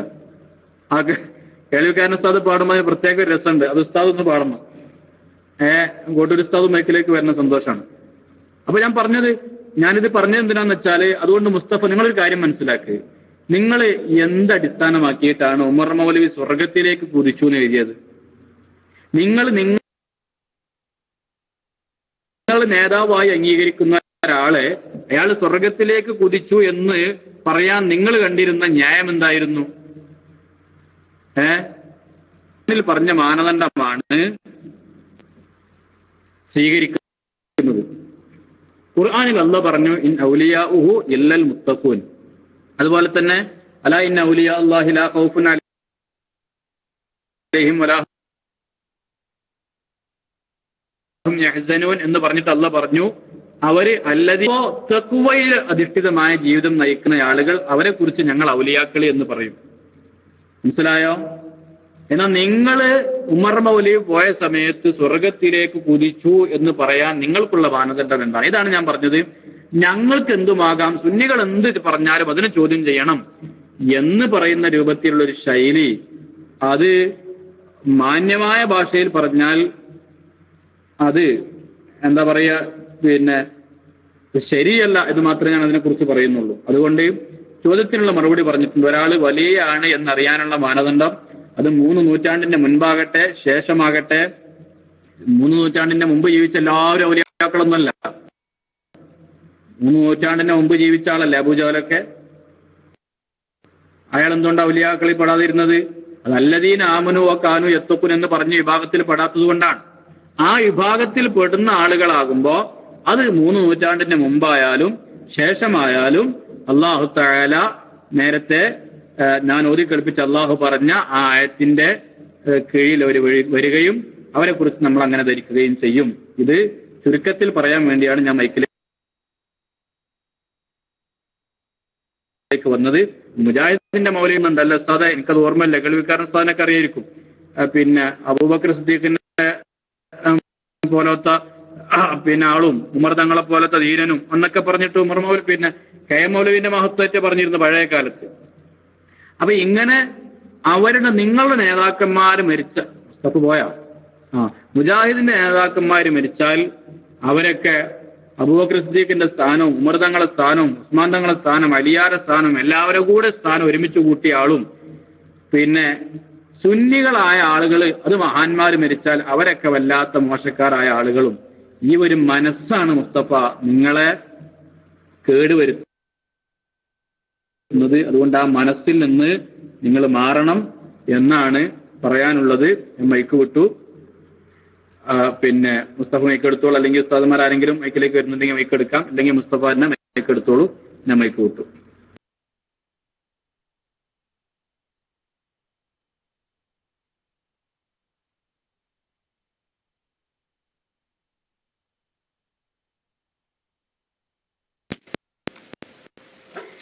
السلام عليكم ورحمة الله. بسم الله والحمد لله والصلاة والسلام على أشرف رسول الله. أما بعد. ഞാൻ മൈക്കിൽ വരാൻ താമസിച്ചത് മുസ്തഫ വരികയാണെങ്കിൽ വരട്ടെ എന്നുള്ള നിലക്കാണ്. കാരണം ചർച്ച നടക്കട്ടെ. ചിലപ്പോൾ ഒരാൾ ചോദിക്കുമ്പോൾ ഉസ്താദുമാർ മാറി മാറി മൈക്ക് എടുക്കുന്നത് ചിലപ്പോൾ ചോദ്യകർത്താവിന് ബുദ്ധിമുട്ടുണ്ടാക്കാൻ സാധ്യതയുണ്ടല്ലോ. അപ്പോൾ ഇൻഷാ അല്ലാഹ് മുസ്തഫ മൈക്കിൽ വന്ന് ചർച്ച തുടരട്ടെ എന്ന് ആഗ്രഹിച്ചിട്ടാണ് ഞാൻ അല്പം വൈകിയത്. പക്ഷെ അദ്ദേഹം വന്നത് കണ്ടില്ല. മുസ്തഫക്ക് മൈക്ക് വേണമെങ്കിൽ ഇപ്പം റീസെൻഡ് ചെയ്യാൻ ഞാൻ മൈക്കോളൂ. ചോദ്യം ചോദിക്കുന്ന ആൾക്ക് ശല്യം ഉണ്ടാകാൻ പാടില്ലല്ലോ. അപ്പോൾ മുസ്തഫക്ക് മൈക്ക് വേണമെങ്കിൽ ഇപ്പം റീസെൻഡ് ചെയ്യാം കേട്ടോ. പിന്നെ ഉസ്താദ് പറഞ്ഞ ആ വിഷയേ പിന്നെ ഒരു കാര്യം കൂടി അടിവരട്ട് പറയുകയാണ് ഞാൻ. കാരണം ഈ ഒരുപാട് തവണ പലപ്പോഴും ഈ ക്ലാസ് റൂമിലൂടെ നമ്മൾ പറഞ്ഞിട്ടുള്ളൊരു കാര്യമാണ് എന്ത്, പുത്തൻവാദികളുടെ ഇരട്ടത്താപ്പ്. അതായത് അമ്പിയാക്കളെ കുറിച്ചോ ഔലിയാക്കളെ കുറിച്ചോ സുന്നത്ത് ജമാഅത്തിന്റെ ആലിമീങ്ങളെ കുറിച്ചോ ഒക്കെ ആണെങ്കിൽ അതിന് അവർ കാണുന്ന കണ്ണ് ഒന്ന് വേറെയും, അവരുടെ സ്വന്തം നേതാക്കളെ കുറിച്ചാണെങ്കിൽ കാണുന്ന കണ്ണ് ഒന്ന് വേറെയാണ്. രണ്ട് കണ്ണുകൊണ്ടാണ് കാണുന്നത്. ഇപ്പോൾ ഞാൻ ചുരുക്കിയൊരു കാര്യം പറയാം. ഇത് പലരും നോട്ട് ചെയ്തൊക്കേണ്ട ഒരു സംഗതി കേട്ടോ. ഈ ഔലിയാക്കന്മാരെ കുറിച്ച് ചർച്ച ചെയ്യുമ്പോൾ തന്നെ ഇസ്ലാഹി പ്രസ്ഥാനം എന്ന മുജാഹിദ് ഇറക്കിയ പുസ്തകത്തിന്റെ 158 പേജിൽ ഇസ്ലാഹി പ്രസ്ഥാനം എന്ന പുസ്തകത്തിന്റെ 158 പേജിൽ ഔലിയാക്കൾ എന്നൊരു പ്രത്യേക ജനവിഭാഗമില്ല എന്നെഴുതിയിട്ടുണ്ട്. ശ്രദ്ധിക്കണേ, ഔലിയാക്കൾ എന്ന് പറഞ്ഞിട്ടൊരു വിഭാഗമില്ല എന്ന് പിന്നെ ഇവിടെ ഇസ്ലാഹി പ്രസ്ഥാനം എന്ന പുസ്തകത്തിന്റെ 158 പേജിൽ എഴുതിയിട്ടുണ്ട്. അതെന്തിനാണ് എഴുതിയതെന്ന് എല്ലാവർക്കും മനസ്സിലാവും. കാരണം ഔലിയാക്കൾ ഉണ്ടെന്നും ഔലിയാക്കന്മാരെ കുറിച്ച് പിന്നെ പറയുകയും പുകഴ്ത്തുകയും വാഴ്ത്തുകയൊക്കെ ചെയ്യണം നമ്മളാണല്ലോ. അപ്പൊ പിന്നെ ഔലിയാക്കൾ എന്നൊരു വിഭാഗം തന്നെ അല്ല എന്ന് അന്ന് എഴുതി. പിന്നെ കുറെ കാലം കഴിഞ്ഞപ്പോൾ കെ എം മൗലവി മരിച്ചല്ലോ. അന്ന് കെ എം മൗലവി സാഹിബ് എന്ന പേരിൽ അദ്ദേഹത്തെ കുറിച്ച് എഴുതിയ പുസ്തകത്തിന്റെ 136 പേജിൽ കെ എം മൗലവി ഔലിയാക്കളിൽപ്പെട്ട ആളാണ് എന്നതത്ര സത്യം എന്ന് എഴുതി. നോക്കൂ നിങ്ങൾ, ഔലിയാക്കൾ എന്നൊരു പ്രത്യേക ജനവിഭാഗം ഇല്ല എന്ന് ഇസ്ലാഹി പ്രസ്ഥാനം എന്ന പുസ്തകത്തിൽ നേരത്തെ എഴുതി വെച്ച മുജാഹിദുകൾ സ്വന്തം നേതാവ് കെ എം മൗലവി മരണപ്പെട്ടപ്പോൾ KM മൗലവി ഔലിയാക്കളിൽപ്പെട്ട ആളാണ് എന്നതത്രേ സത്യം എന്നെഴുതി. ആ പുസ്തകത്തിന്റെ KM മൗലവി എന്ന പുസ്തകത്തിന്റെ 136 പേജ്. ഇനി നോക്കൂ, അതുപോലെ ഞാൻ വേറൊന്നുകൂടി പറഞ്ഞുതരാം. 1-2 ഉദാഹരണമാണ് കേട്ടോളൂ. പിന്നെ വിചിന്തനം വാരികയുടെ 2004 ജനുവരി അതിൽ പറഞ്ഞൊരു കാര്യം കേട്ടോളൂ കേട്ടോ. അള്ളാഹുവോ റസൂലോ സാക്ഷ്യം വഹിക്കാത്ത വ്യക്തിയെ പറ്റി സ്വർഗാവകാശിയാണെന്ന് പറയരുത്. അത് അള്ളാഹുവിൽ മാത്രം നിക്ഷിപ്തമായ കാര്യമാണ്. കേട്ടില്ലേ? അള്ളാഹുവോ റസൂലോ സാക്ഷ്യം വഹിക്കാത്ത വ്യക്തിയെ പറ്റി സ്വർഗാവകാശിയാണെന്ന് പറയരുത്. അത് അള്ളാഹുവിൽ മാത്രം നിക്ഷിപ്തമായ കാര്യമാണ്. വിചിന്തനം 2004 ജനുവരി. എന്നാ കേട്ടോളൂ കേട്ടോ. മുജാഹിദിന്റെ പുസ്തകത്തിൽ തന്നെ വായിച്ചുതരാം. വളവന്നൂർ സമ്മേളന സുവനീറിന്റെ 41 പേജ്. ഇതൊക്കെ നോട്ട് ചെയ്ത് വെച്ചാൽ ഉപകരിക്കും. AV ഹാജിയെ കുറിച്ച് പറയാണ്.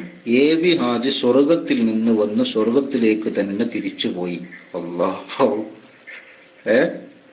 നോക്കുമ്പോ കേട്ടാ തോന്നുന്നത് സ്വർഗത്തിൽ നിന്ന് വന്ന KSRTCയിൽ ഇറങ്ങിയിട്ട് തിരിച്ചു വരുമ്പോ അങ്ങോട്ടെ കയറിയതെന്നാ തോന്നുക. അത്രയും വ്യക്തമായിട്ടാണ്. ഏത് AV ഹാജി സ്വർഗത്തിൽ നിന്ന് വന്ന് സ്വർഗത്തിലേക്ക് തന്നെ തിരിച്ചുപോയി. കണ്ടോ? അത് വളവന്നൂർ സമ്മേളന സുവനീർ പേജ് 41.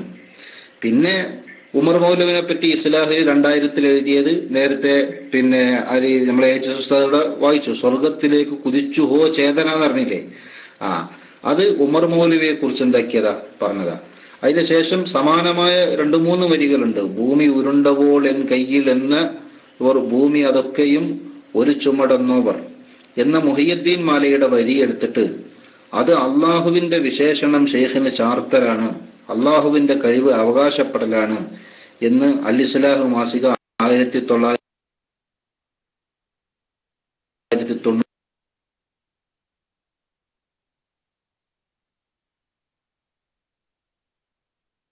ഒക്ടോബർ 13. ശ്രദ്ധിക്കണേ.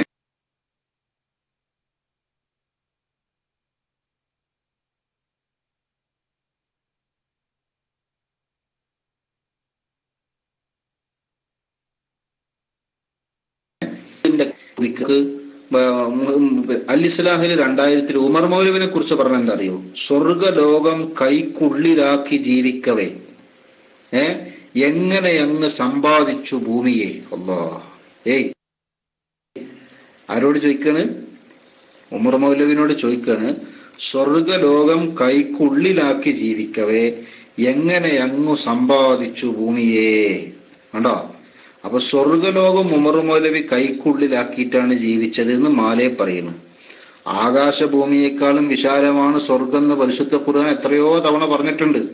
അപ്പൊ മുഹിയുദ്ദീൻ മാലയില് ഭൂമി ഉരുണ്ടപോൽ എൻ കയ്യിൽ എന്നോവർ എന്ന് മുഹിയുദ്ദീൻ ഷെയ്ഖിനെ കുറിച്ച് പറഞ്ഞപ്പോ അത് അള്ളാഹുവിന്റെ വിശേഷണം ഷെയ്ഖിന് ചാർത്തി കൊടുക്കലാണ് എന്നെഴുതിയ മുജാഹിദുകൾ സ്വന്തം നേതാവായ ഉമർ മൗലവിയെ കുറിച്ച് സ്വർഗലോകം കൈക്കുള്ളിലാക്കി ജീവിക്കവേ എന്ന് പറഞ്ഞപ്പോ യാതൊരു സങ്കടം ഉണ്ടായില്ല.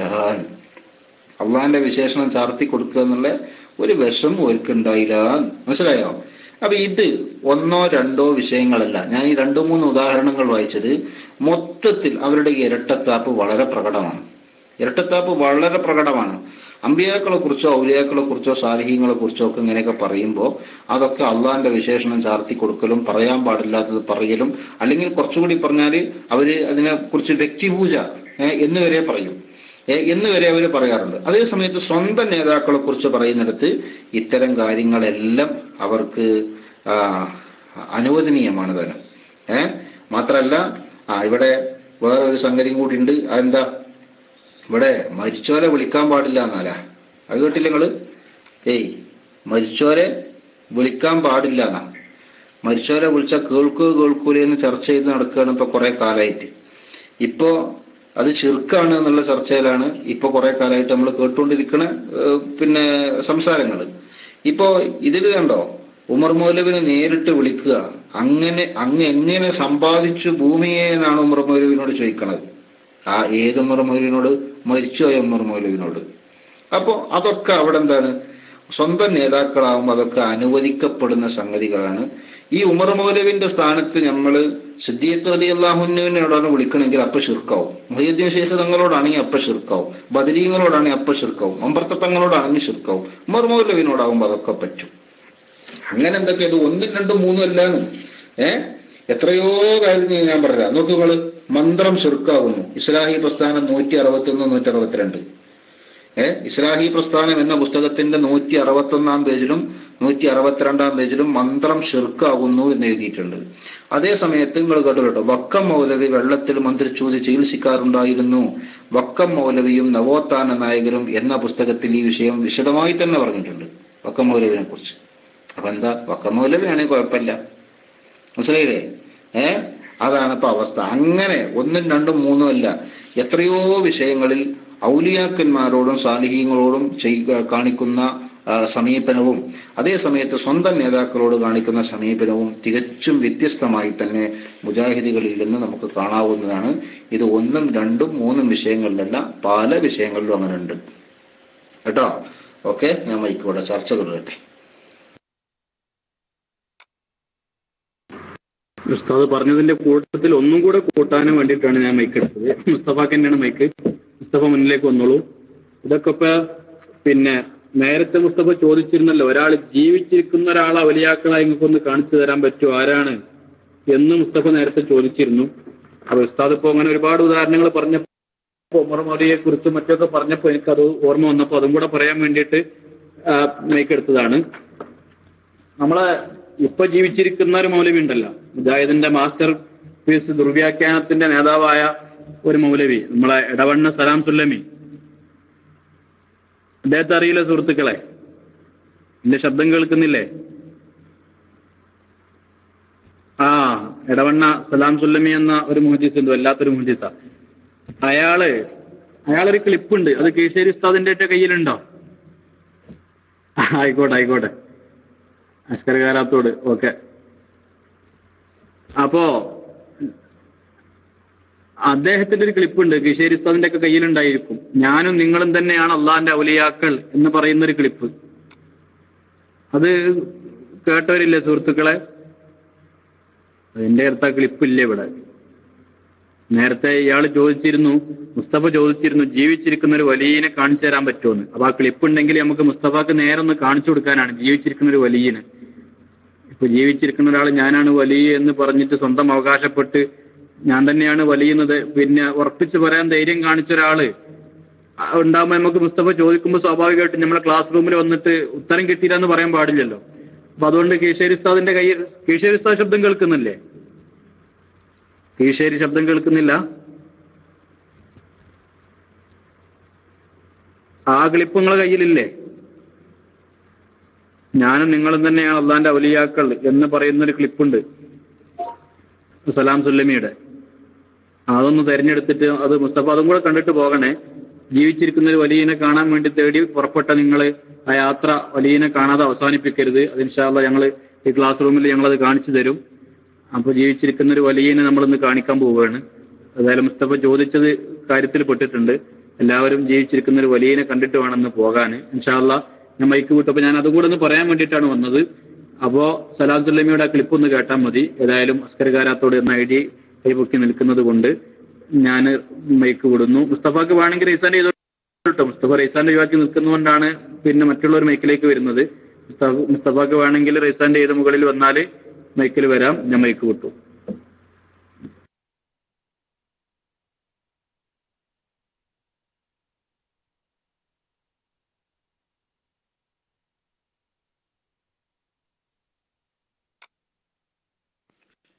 السلام عليكم ورحمة الله وبركاته. أعوذ بالله من الشيطان الرجيم. بسم الله الرحمن الرحيم. الحمد لله وحده والصلاة والسلام على من لا نبي بعده وعلى آله وصحبه الموفين وعده. ഉസ്താദുമാരെ കൂട്ടർ ഉസ്താദും ഉസ്താദും കേൾവിക്കാരൻ ഉസ്താദും ഒക്കെ എല്ലാവരും ഉണ്ട്. അതെ, ഞാൻ ബാവയാമിറയാണ്. ഞാൻ ഇന്ന് അസ്കറിന്റെ അടുത്താണുള്ളത്. അപ്പൊ അസ്കറിന്റെ ഐഡിയിൽ നിന്ന് കയറിയതാണ്. ആൾമാറാട്ടൊന്നും നടത്തിയതല്ല, ക്രിമിനൽ കുറ്റത്തിനൊന്നും കേസെടുക്കണ്ട. പിന്നെ ഉസ്താദ് അത് നമ്മൾ പറഞ്ഞു കൊടുത്ത് കാര്യമില്ല. കാരണം എന്തുകൊണ്ടെന്ന് ചോദിച്ചാൽ മുസ്തഫാക്കും അറിയാം, അതുപോലെ തന്നെ മുസ്തഫ മിനിയാന്ന് കൊടുത്ത എ ടി കരീമിനും ഒക്കെ അറിയാവുന്നതാണ്. അപ്പൊ മിനിയാന്ന് ഇവിടെ വലിയൊരു മഹാസംഭവം ഉണ്ടായി. HS ഉസ്താദ് അന്നേരം ഇവിടെ ഉണ്ടായിരുന്നു, കോട്ടൂർ ഉസ്താദ് അന്നേരം ഉണ്ടായിരുന്നില്ലെന്ന് തോന്നുന്നു. വല്ലാത്ത, അതായത് ഒരു മുസ്ലിമായ മനുഷ്യനെ സംബന്ധിച്ചിടത്തോളം വല്ലാതെ വേദനിപ്പിക്കുന്ന, വല്ലാതെ ഞെട്ടിപ്പിക്കുന്ന ഒരു സംഭവം അബൂരിഫ ഉസ്താദൊക്കെ ഉണ്ടായിരുന്നു. അന്ന് അദ്ദേഹം ചോദിച്ച്, നമ്മളെ മുസ്തഫ പറഞ്ഞാണ് AT കരീം സംസാരിക്കും എന്ന് പറഞ്ഞിട്ട് മുസ്തഫ വക്കാലത്ത് കൊടുത്തതനുസരിച്ച് AT കരീം വരികയും അങ്ങനെ AT കരീം സംസാരിക്കുകയും ചെയ്തു. AT കരീം എന്ന് പറഞ്ഞത്, എന്റെ നാട്ടുകാരനായ കരീം എന്ന് പറഞ്ഞത്,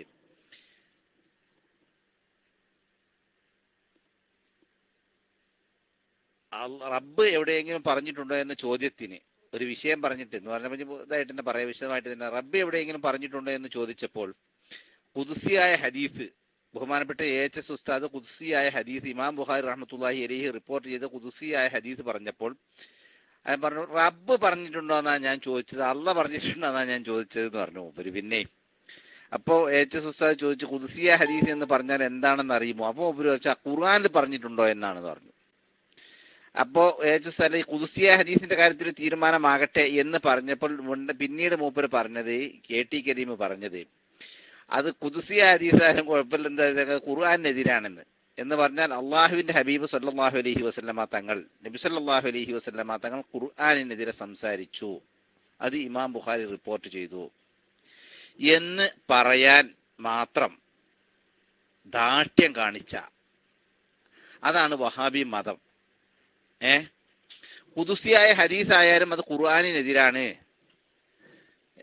കുന്തു സമഅഹുല്ലദീ യസ്മഉ ബിഹി വബസറഹുല്ലദീ യബ്സുറു ബിഹി എന്ന് പറയുന്ന ഹദീസ് ഇവിടെ AHS ഉസ്താദ് ഉദ്ധരിച്ചപ്പോൾ അത് ഖുദ്സിയായ ഹദീസാണ് എന്ന് പറഞ്ഞ ഉസ്താദ് പറഞ്ഞപ്പോൾ ഖുദ്സിയായ ഹദീസ് ആണെങ്കിൽ അത് ഖുർആനിനെതിരാണ് എന്ന് പറഞ്ഞ് നബി സല്ലല്ലാഹു അലൈഹി വസല്ലമ തങ്ങൾ നുബുവത്തിന്റെ തിരുനാവ് കൊണ്ട് അവിടുന്ന് ഖുർആനെതിരെ സംസാരിച്ച ആളാണ് എന്ന് പറയുന്ന ആളുകളാണ്. അപ്പൊ അങ്ങനൊക്കെ പറയുന്ന ആളുകൾക്ക് നബി സല്ലല്ലാഹു അലൈഹി വസല്ലമ തങ്ങളെ കുറിച്ച് വരെയുള്ള മുജാഹിദിന്റെ വിശ്വാസം അതാണെങ്കിൽ പിന്നെ സഹോദരന്മാരെ, നമ്മൾ അള്ളാന്റെ ഔലിയാക്കന്മാരെ കുറിച്ച് പറഞ്ഞു എന്നൊക്കെ പറഞ്ഞിട്ട് അത് മുജാഹിദിന് അങ്ങനെയാണ് ഉസ്താദെ, തോണി മറിഞ്ഞാൽ പുറമാണ് നല്ലത്. വഹാബിക്കാണെങ്കിൽ എന്തും ചേരും, വഹാബിക്കാണെങ്കിൽ എന്തും ചേരും. അത് അള്ളാഹുവിന്റെ ഔലിയാക്കൾക്കാകുമ്പോൾ ചേരില്ല. ഉമർ മൗലിയെ വിളിച്ച് ചോദിക്കുന്നുണ്ട്, ഉമർ മൗലിയോട് വിളിച്ച് പ്രാർത്ഥിക്കുന്നുണ്ട്. അങ്ങനെ ഉമർ മൗലിയോട് പ്രാർത്ഥിക്കുന്ന ഉമർ മൗലിന്റെ അറബിമാലുണ്ട്, ഉമർ മൗലവിന്റെ അറബി മൊഹീദ്ദീൻമാരെ കുത്തുബിയത്ത് ബെയ്ത്തും ഉണ്ടല്ലോ നമുക്ക്. എന്നതുപോലെ തന്നെ ഉമർ മൗലവിന്റെ മാലിയുണ്ട്, ഉമർ മൗലവിന്റെ ബെയ്ത്തും ഉണ്ട്. ആ ബെയ്ത്തിൽ ഉമർ മൗലവിനെ വിളിച്ചിട്ട് അദ്ഉക എന്ന് പറഞ്ഞിട്ട് ഉമർ മൗലവിയോട് ഞങ്ങൾ പ്രാർത്ഥിക്കുന്നു എന്ന് പറഞ്ഞുകൊണ്ട് ഉമർ മൗലവിനോട് പറയുന്നത് പ്രാർത്ഥനയുണ്ട്, അതൊക്കെ വേണമെന്നില്ല. അപ്പൊ അതൊക്കെ വഹാബിക്ക് ചേരും. ആള് വഹാബി ആയിരിക്കണം എന്ന് മാത്രം. വിളിക്കപ്പെടുന്ന ശക്തി അത് അള്ളാഹുവിന്റെ അമ്പിയാക്കളാകാൻ പാടില്ല, ഔലിയാക്കളാകാൻ പാടില്ല. സഹായമർത്ഥിക്കപ്പെടുന്ന ശക്തി അത് അല്ലെങ്കിൽ നമ്മള് പിന്നെ ഇടതേടുന്ന ശക്തി അതെന്തേ ആകാൻ പാടില്ല, അള്ളാന്റെ ഔലിയാക്കാകാൻ പാടില്ല എന്നേ ഉള്ളൂ. അതേസമയത്ത് വഹാബികളാണെങ്കിൽ അതിനൊന്നും യാതൊരു കുഴപ്പമില്ല. അത് വഹാബിന്റെ സ്ഥിരം പരിപാടിയാണ്. അത് നമ്മൾ ഉൾക്കൊള്ളാൻ നമ്മൾ ഒരു വിശാലത കാണിച്ചാൽ മതി. ഞാൻ മൈക്ക് റിലീസ് ചെയ്യണേ. എന്റെ നാട്ടുകാരനായ കരീം വീണ്ടും മൈക്കിലേക്ക് വരാൻ ആഗ്രഹിക്കുന്നുണ്ടെന്ന് തോന്നുന്നു. ഏതായാലും കരീമെ പ്ലീസ് ഒരു കാര്യം ചെയ്യണം, ഇവിടെ വന്നിട്ട് ഈ രീതിയിലുള്ള വർത്താനങ്ങളൊന്നും മിന്നാന്ന് പറഞ്ഞതുപോലെ പിന്നെ ഖുദ്സിയായ ഹദീസ് ഖുർആനെതിരാണ് എന്ന് പോലെ ഇമാം ബുഖാരി റിപ്പോർട്ട് ചെയ്ത ഹദീസ് ഖുർആനെതിരാണ് എന്നൊന്നും പറയരുത് ദയവ് ചെയ്തിട്ട്. അത് കേൾക്കാൻ ഞങ്ങൾക്ക് വിഷമമുണ്ട് എന്നതുകൊണ്ട് പറയുകയാണ്. ഞാൻ മൈക്ക് റിലീസ് ചെയ്തു.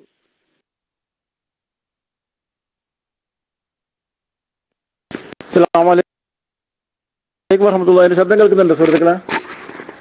അൽഹംദുലില്ലാഹി സ്വല്ലല്ലാഹു വസ്സലാമു അലാ റസൂലിൽ കരീം. ഓക്കെ. പൊന്നാര എൻ്റെ ബാബ അമീറ, ഞാൻ ഖുദ്സിയ ഹദീസ് ഖുർആനെതിരല്ല പറഞ്ഞു. നിങ്ങൾ കൊടുത്ത വിശദീകരണം ഖുർആനെതിരാണെന്ന് പറയുന്നത്. കാരണം അള്ളാഹുവിനെ പോലെ കേൾക്കാനും കാണാനും ലോകത്തുള്ളവർ മുഴുവൻ പ്രയാസങ്ങളും പ്രശ്നങ്ങളും പരിഹരിക്കാനും നിങ്ങൾക്ക് വിളിച്ചു ദ്വാരിക്കുന്ന ചില ഔലിയാക്കൾ കഴിയുമെന്നുള്ളതിന് ഉള്ള ഹദീസ് അല്ല അത് എന്നുള്ളത് ഞാൻ പറഞ്ഞു. അള്ളാഹുവിന്റെ ഇഷ്ടപ്രകാരം ജീവിക്കുന്ന സജ്ജനങ്ങൾ അള്ളാഹു നിർബന്ധമാക്കിയ കാര്യങ്ങൾ ചെയ്യുകയും അള്ളാഹു വിരോധിച്ച കാര്യങ്ങളിൽ നിന്ന് വിട്ടുനിൽക്കുകയും ചെയ്യുന്നു. അവരുടെ നല്ലതല്ല, അള്ളാഹു ഉദ്ദേശിച്ചതല്ല, അള്ളാഹു കൽപ്പിച്ചതല്ല അവർ കാണുകയില്ല. അള്ളാഹു കേൾക്കാൻ അനുവാദം നൽകിയതല്ല കേൾക്കുകയില്ല. അള്ളാഹു അനുഗ്രഹിച്ച മാർഗത്തിലൂടെ അവർ സഞ്ചരിക്കുകയില്ല. അള്ളാഹു അനുഗ്രഹിച്ച മാർഗത്തിൽ മാത്രമേ അവർ പ്രവർത്തിക്കുകയുള്ളൂ. എന്നിട്ട് അത് വിശദീകരണങ്ങൾ കൊടുത്ത പണ്ഡിതന്മാർ ആ ഹദീസ് കൊടുത്തിട്ടുണ്ട്. അതല്ലാതെ അതാരും മരണപ്പെട്ടു പോയ മഹാന്മാരെ വിളിച്ച് സഹായിക്കാൻ ഉള്ള ഹദീസാണെന്ന് ആരും പറഞ്ഞിട്ടില്ല. അസ്സലാമു അലൈക്കും വറഹ്മത്തുള്ളാഹി. ആ ഹദീസിൽ അങ്ങനെ ഉണ്ടെങ്കിൽ ഭാവന്ന് കാണിച്ചു തരുമോ? ഈ ഹദീസിൽ ഇതാ എന്നെ പറഞ്ഞിട്ടുണ്ട്, ലോകത്ത് എവിടുന്ന് വിളിച്ചാലും പിന്നെ എല്ലാ സ്വർഗവാസികളും ജനങ്ങൾക്ക് ഉത്തരം ചെയ്യാനുള്ള കഴിവ് അള്ളാഹു കൊടുത്തിട്ടുണ്ട് എന്ന് ആ ഹദീസിൽ എവിടെയുള്ളത്? അസ്സലാമു അലൈക്കും വറഹ്മത്തുള്ളാഹി.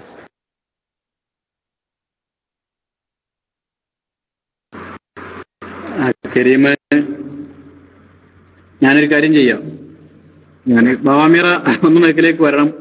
അദ്ദേഹം നാട്ടുകാരനായതുകൊണ്ടായിരിക്കും പെട്ടെന്ന് വന്നത് ബാവാമീറ വന്നപ്പോളേ. അപ്പൊ ഏതായാലും കരീം ഒരു കാര്യം ചെയ്താൽ മതി. ഞാനിവിടെ ഒരു കാര്യം പേസ്റ്റ് ചെയ്യാനിരിക്കുകയാണ്. ഞാനതൊന്ന് പേസ്റ്റ് ചെയ്യുക. അതൊന്ന് വായിച്ച് ടി കരീം പോയോ?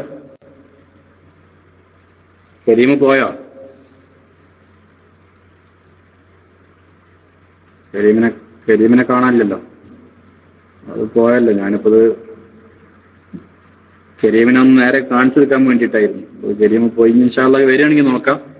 ഏതായാലും ഞാൻ മൈക്ക് വിടാം. അദ്ദേഹം വരികയാണെങ്കിൽ നമുക്ക് കരീമിനോട് ചർച്ച ചെയ്യാം. മുസ്തഫ ആണെങ്കിൽ മൈക്ക് എടുത്തോളൂ.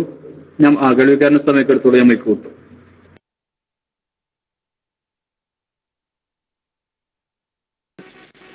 കരീം അടുത്ത നാളുകളിലായിട്ടൊക്കെ കരീം അവരുടെ ഒരു പരസ്യം നടത്തുന്നത് പോലെ ആ പറയാനുള്ള പച്ചക്കള്ളം കണ്ണടച്ചാണ് പറഞ്ഞിട്ട് അങ്ങോട്ട് പോലാണ്.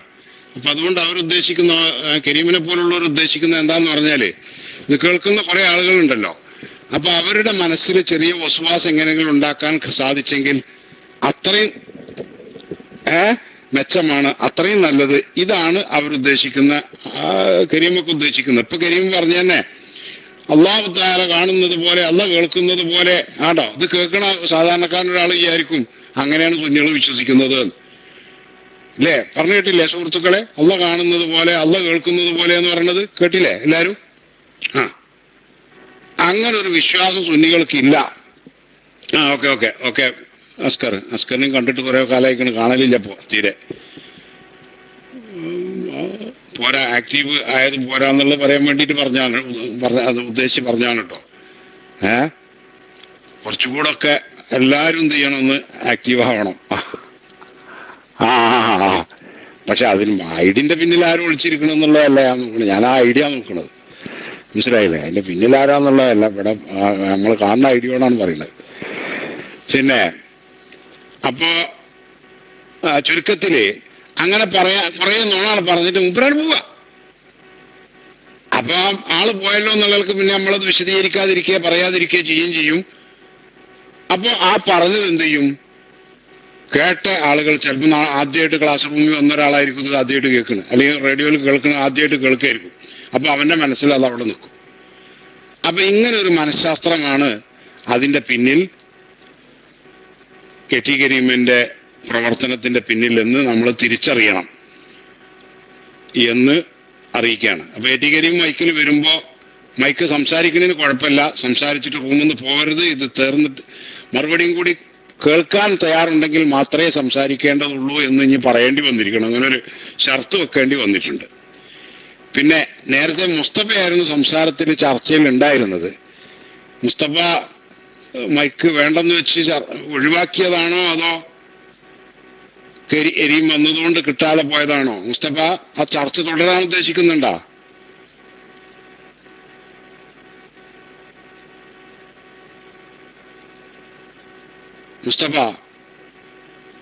മുസ്തഫയായിരുന്നു ഇവിടെ ചർച്ച നടത്തിയിരുന്നത്.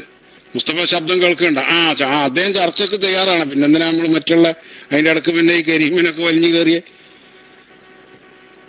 മുസ്തഫക്ക് തന്നെ സംസാരിക്കാൻ തുടരണമെന്ന് ആഗ്രഹമുണ്ട് ഉസ്താദെ, ഉസ്താദെ കൂട്ടൂർ ഉസ്താദ് ഉണ്ടല്ലോ. അപ്പോ അസ്കറിന്റെ ഐഡിയിൽ ബാമിറ വളരെ പെട്ടെന്ന് ഇത് നിന്നാല് ഒന്ന് നമ്മളെ മുസ്തഫ നേരത്തെ ചർച്ച തുടരുകയായിരുന്നു, അതിന്റെ ഇടയിലാണ് ആളും ചർച്ചയൊക്കെ മാറിപ്പോയത്. അപ്പൊ അതുകൊണ്ട് മുസ്തഫാക്ക് തന്നെ വീണ്ടും മൈക്ക് കൊടുത്ത ചർച്ച പൂർത്തിയാക്കണം എന്ന് അപേക്ഷിക്കുന്നു. ഞാൻ മൈക്ക് വിട്ടു.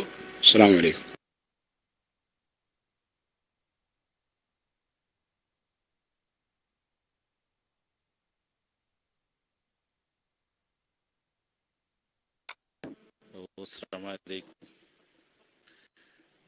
മുസ്തഫാക്ക് തന്നെയാണ് ഉസ്താദെ മൈക്ക്. നേരത്തെ കോട്ടൂർ ഉസ്താദും HS ഉസ്താദും മൈക്ക് വിട്ടിട്ട് മുസ്തഫ മൈക്കിലേക്ക് വരാതെ ഞാൻ കുറച്ച് സമയം വെയിറ്റ് ചെയ്തിട്ട് കാണാതെ ആയപ്പോൾ, ഇവിടെ മൈക്ക് ഒഴിഞ്ഞു കിടന്നപ്പോൾ ഞാൻ മൈക്ക് എടുത്ത് അതുമായി അനുബന്ധമായി ഒരു വിഷയം ഇവിടെ പറഞ്ഞു എന്ന് മാത്രം. അപ്പോ കരീമു വന്ന് ചാടി വീണതാണ്. മുസ്തഫ ഇപ്പോഴും മൈക്കിന് റൈസ് ഹാൻഡ് ചെയ്യുകയാണെങ്കിൽ മുസ്തഫക്ക് തന്നെയാ മൈക്ക്. മുസ്തഫ മൈക്ക് എടുക്കാൻ വേണ്ടി നേരത്തെ ഞങ്ങള് ഹലോ എന്താ ക്ലിയർ ഇല്ലേ? ഓക്കെ, പിന്നെന്താണ്, ഒരാൾ മാത്രം നോ ക്ലിയർ എന്ന് എഴുതിയിട്ടുണ്ട്. അപ്പൊ മുസ്തഫ മൈക്ക് എടുക്കാൻ തയ്യാറാകാത്തത് കൊണ്ടാണ്. മുസ്തഫ തന്നെ മൈക്കിലേക്ക് വരട്ടെ എന്നാണ് ഞങ്ങൾ ആഗ്രഹം. മുസ്തഫ ഈ സെക്കൻഡിൽ മൈക്കിന് റൈസ് ഹാൻഡ് ചെയ്യുകയാണെങ്കിൽ ഞങ്ങൾ മുസ്തഫക്ക് മൈക്ക് തരും കേട്ടോ. മുസ്തഫക്ക് ആർദ്രമായ സ്വാഗതം. മുസ്തഫക്ക് തന്നെയാണ് പ്രയോറിറ്റി. പിന്നെ കരീം ഇപ്പൊ ഇവിടെ പറഞ്ഞു, ഒരു കളവ് പറഞ്ഞു. കരീം ഒരു പച്ച കള്ളം ഇവിടെ പറഞ്ഞു. മിന്നാന്ന് റസൂലുള്ളാഹി സ്വല്ലല്ലാഹു അലൈഹി വസല്ലം തങ്ങളെ കുറിച്ച് വളരെ മോശമായ. മുസ്തഫക്ക് മൈക്ക് വേണോ? ഇത് എപ്പ അടിച്ചതാ ഉസ്താദ് എസ് എന്ന് ഈ പേസ്റ്റ് ചെയ്ത് കാണിച്ചിരിക്കുന്നത്? ഉസ്താദ് ഇപ്പൊ മൈക്ക് വേണോ? മൈക്ക് വേണമെങ്കിൽ മുസ്തഫ ഒന്ന് റൈസ് ഹാൻഡ് ചെയ്തോളൂ.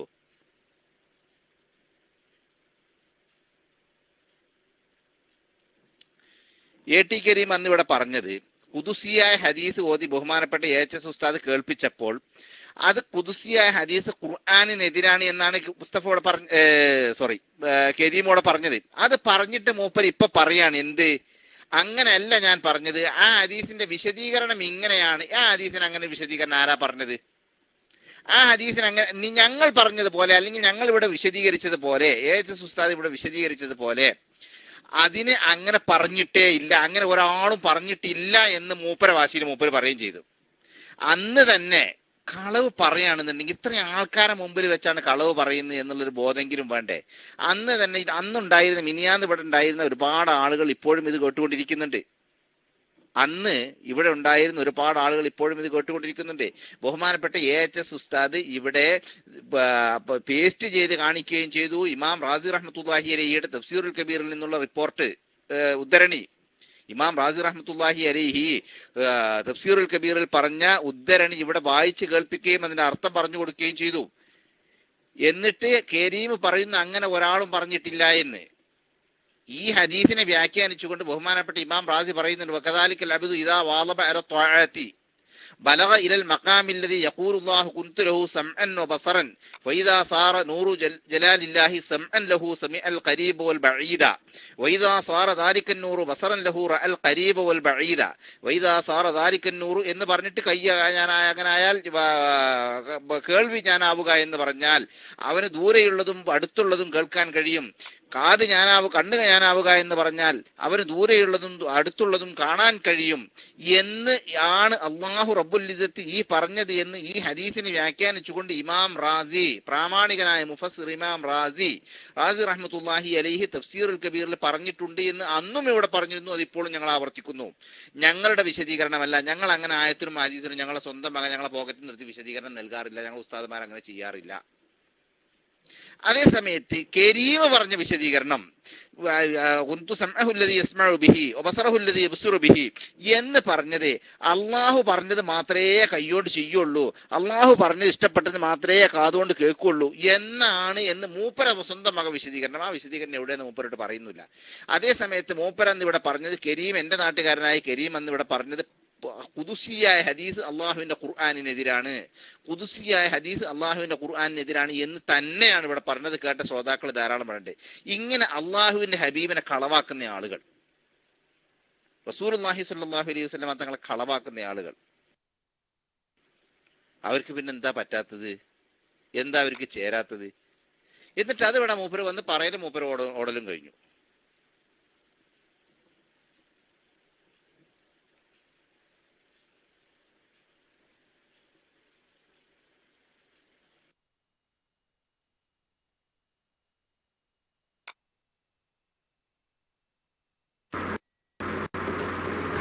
എന്താ ബാവാമീറാന്റെ കയ്യിൽ നിന്ന് മൈക്ക് പോയോ? എന്റെ ശബ്ദം കേൾക്കുന്നില്ലേ? ഞാൻ DC ആയതാണോ അതോ കേൾക്കുന്നുണ്ടല്ലോ അല്ലെ? ബാവാമീറാന്റെ കയ്യിൽ നിന്ന് മൈക്കൊന്ന് പോയിരുന്നു. അപ്പൊ ഏതായിരുന്നാലും പിന്നെ മുസ്തഫ ചർച്ച തുടരല്ലേ? നമുക്ക് മുസ്തഫ ചർച്ച തുടരല്ലേ? ഓക്കെ ബാമിറക്ക് ഇനിയിപ്പോ മൈക്ക് വേണ്ടല്ലോ, മുസ്തഫ ഒന്ന് തുടർന്നോട്ടെ. അതിനു മുമ്പ് നമുക്ക് നേരത്തെ പറഞ്ഞ ആ സലാം സുല്ലമിയുടെ ക്ലിപ്പ് ഒന്ന് പ്ലേ ചെയ്യിപ്പിക്കുക. പിന്നെ പ്ലേ ചെയ്യിപ്പിക്കുക ഇൻഷാ അല്ലാ. ആ ക്ലിപ്പ് കഴിഞ്ഞ ഉടനെ മുസ്തഫ മൈക്ക് എടുത്തോളൂ. നമ്മൾ വെറുതെ സമയം നഷ്ടപ്പെടുത്തണ്ട. ഏതായാലും മുസ്തഫ ജീവിച്ചിരിക്കുന്ന ഒരു വലിയനെ കാണാൻ വേണ്ടി തേടി വന്നപ്പോ ഒന്ന് കാണിച്ചു കൊടുക്കാന്ന് കരുതിയിട്ടാണ്. കീശ്ശേരി ഓക്കെ ആയിട്ടില്ലേ? ഓക്കെ. കീശ്ശേരി ഉസ്താദൊക്കെ മുന്നിൽ എത്തിയിട്ടുണ്ട്, അത് റെഡി ആയിട്ടുണ്ട്. അപ്പൊ മുസ്തഫ കണ്ടോളൂ, ജീവിച്ചിരിക്കുന്ന വലിയനെ നേരെ കാണാൻ താല്പര്യമുണ്ടെങ്കിൽ കണ്ടോളൂ. ആ ക്ലിപ്പ് കഴിഞ്ഞ ഉടനെ മുസ്തഫ ഒന്ന് റൈസാൻഡ് ചെയ്യണം. മുസ്തഫ ഒന്ന് റൈസാൻഡ് ചെയ്തോളൂ. നമ്മൾ മൈക്കിലേക്ക് വരാൻ ചർച്ച തുടരാൻ ഉദ്ദേശിച്ചല്ലേ. മുസ്തഫ ഒന്ന് ഇങ്ങോട്ടെ. ഈ ക്ലിപ്പ് കഴിഞ്ഞ ഉടനെ മുസ്തഫ മൈക്ക് എടുക്കണം. അത് വേറെ ആരും മൈക്കിലേക്ക് വരേണ്ട ആവശ്യമില്ല. മുസ്തഫ മൈക്ക് എടുക്കും ഇൻഷാ അല്ലാ. എന്നിട്ട് മുസ്തഫയുടെ ചോദ്യത്തിന് ശേഷം നമുക്ക് തുടരാം. ഞാൻ മൈക്ക് വിട്ടു.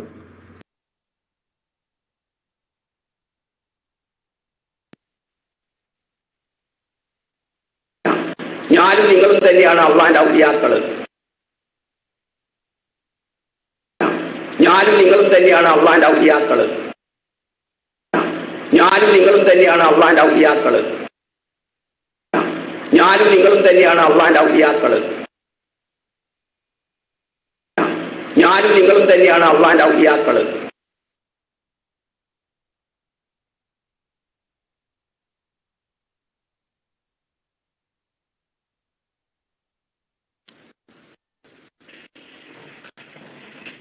അസ്സലാമു അലൈക്കും.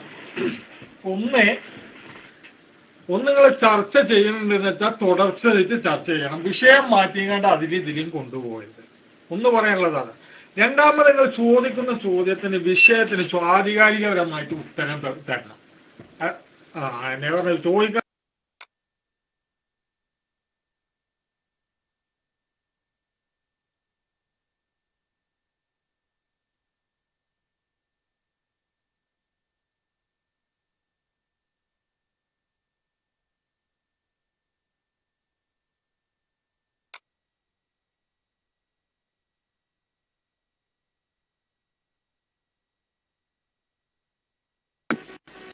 എന്ത് ചെയ്തത്?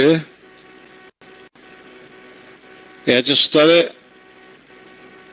മുസ്തഫയുടെ കയ്യിൽ നിന്ന് മൈക്ക് പോയതാ? ഉസ്താദ് കേൾക്കണ്ട?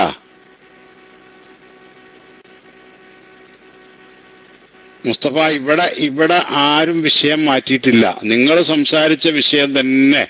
അതിന്റെ ഇടക്ക് നിങ്ങളുടെ AT കരീം എന്ത് ചെയ്ത് ഒന്ന് മാറ്റാൻ ശ്രമിച്ചു. അതേ ഉണ്ടായിട്ടുള്ളൂ.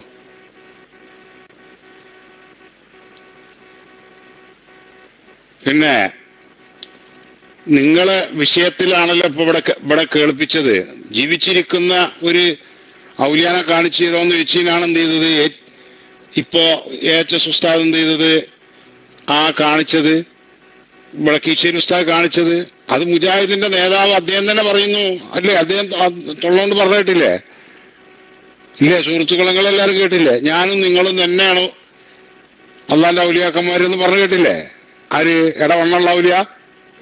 ഇടവണ്ണ ഔലിയ എന്നാ പറയാ. മനസ്സിലായില്ലേ? ആണ്ടല്ലോ മുജാഹിദീങ്ങൾക്കും വേണ്ട ഒരു ഔലിയ. അങ്ങനെ ഇടവണ്ണ ഔലിയ ആണിപ്പോ പറഞ്ഞത്. അപ്പൊ മുപ്പര് മരിച്ചിട്ടില്ല. അത് വിഷയം മാറ്റലല്ല. അത് കറക്റ്റായിട്ട് നിങ്ങൾ ജീവിച്ചിരിക്കുന്ന ഒരാളെ കാണിച്ചു തരണം എന്ന് നിങ്ങൾ ആവശ്യപ്പെട്ടപ്പോൾ ജീവിച്ചിരിക്കുന്ന ഒരാളെ തന്നെ കാണിച്ചു എന്നേ ഉള്ളൂ. മുസ്തഫ വിഷയം മാറ്റിയതല്ല എന്ന് അങ്ങനെ നിങ്ങൾ തെറ്റിദ്ധരിക്കരുത് കേട്ടാ. ഓക്കെ, ഉസ്താദ് മൈക്കെടുത്തോളൂ, ഞാൻ മൈക്കോട്ടു. മുസ്തഫ മൈക്കിലേക്ക് വന്നോളൂ. ഞാൻ മുസ്തഫ 2 ഡിമാൻഡ് വെച്ചപ്പോ 2 ഡിമാൻഡും ഞാൻ അംഗീകരിച്ചു എന്ന് പറയാനാണ് മൈക്കിലേക്ക് വന്നത്. മുസ്തഫ 2 ഡിമാൻഡാണ് പറഞ്ഞത്. ഒന്നാമത്തേത് ചർച്ച നടത്തിക്കൊണ്ടിരിക്കുമ്പോ പിന്നെ വിഷയം മാറ്റി കൊണ്ടുപോകരുത്, ആ വിഷയത്തിൽ തന്നെ ചർച്ച കൊണ്ടുപോകണമെന്ന്. അത് ഞാൻ അംഗീകരിച്ചു. ഒന്ന്. രണ്ടാമത്തേത് ചോദിക്കുന്ന ചോദ്യത്തിന് കറക്റ്റായ മറുപടി തരികയും വേണമെന്ന്. ഈ 2 മുസ്തഫയുടെ ഡിമാൻഡ് ഞങ്ങൾ അംഗീകരിച്ചു എന്ന് പറയാനാണ് മൈക്ക് എടുത്തത്. മുസ്തഫ മൈക്ക് എടുത്തോളൂ. ചർച്ച വഴിമാറി പോകാതിരിക്കാൻ നിങ്ങൾ ശ്രമിക്കണം. ഇൻഷാ അല്ലാഹ് ഞാനും ശ്രമിക്കാം. അതുപോലെ ഞങ്ങൾ എല്ലാവരും ഇനി ചർച്ചയിൽ പങ്കെടുക്കുന്ന എല്ലാവരും ശ്രമിക്കും എന്ന് ഓർമ്മപ്പെടുത്തുന്നു. മുസ്തഫ മൈക്ക് എടുത്തോളൂ, ഞാൻ മൈക്ക് വിട്ടു.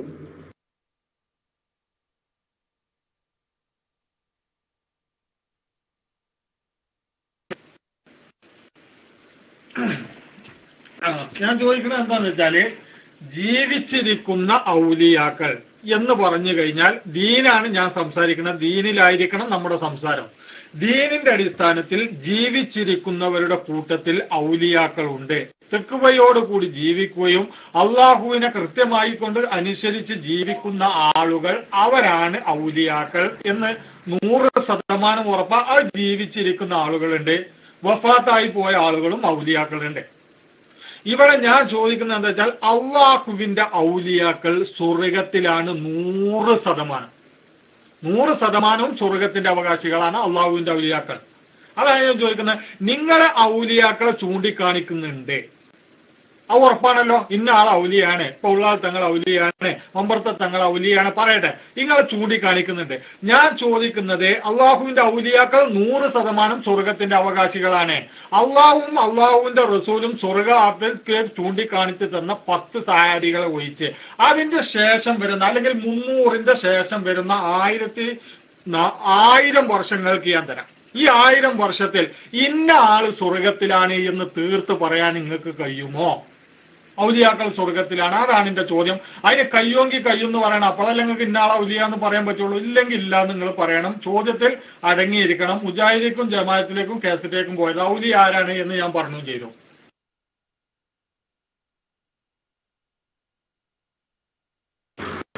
ഔലിയ ആരാണെന്ന് സുഹൃത്ത് നിങ്ങൾ പറയണ്ട.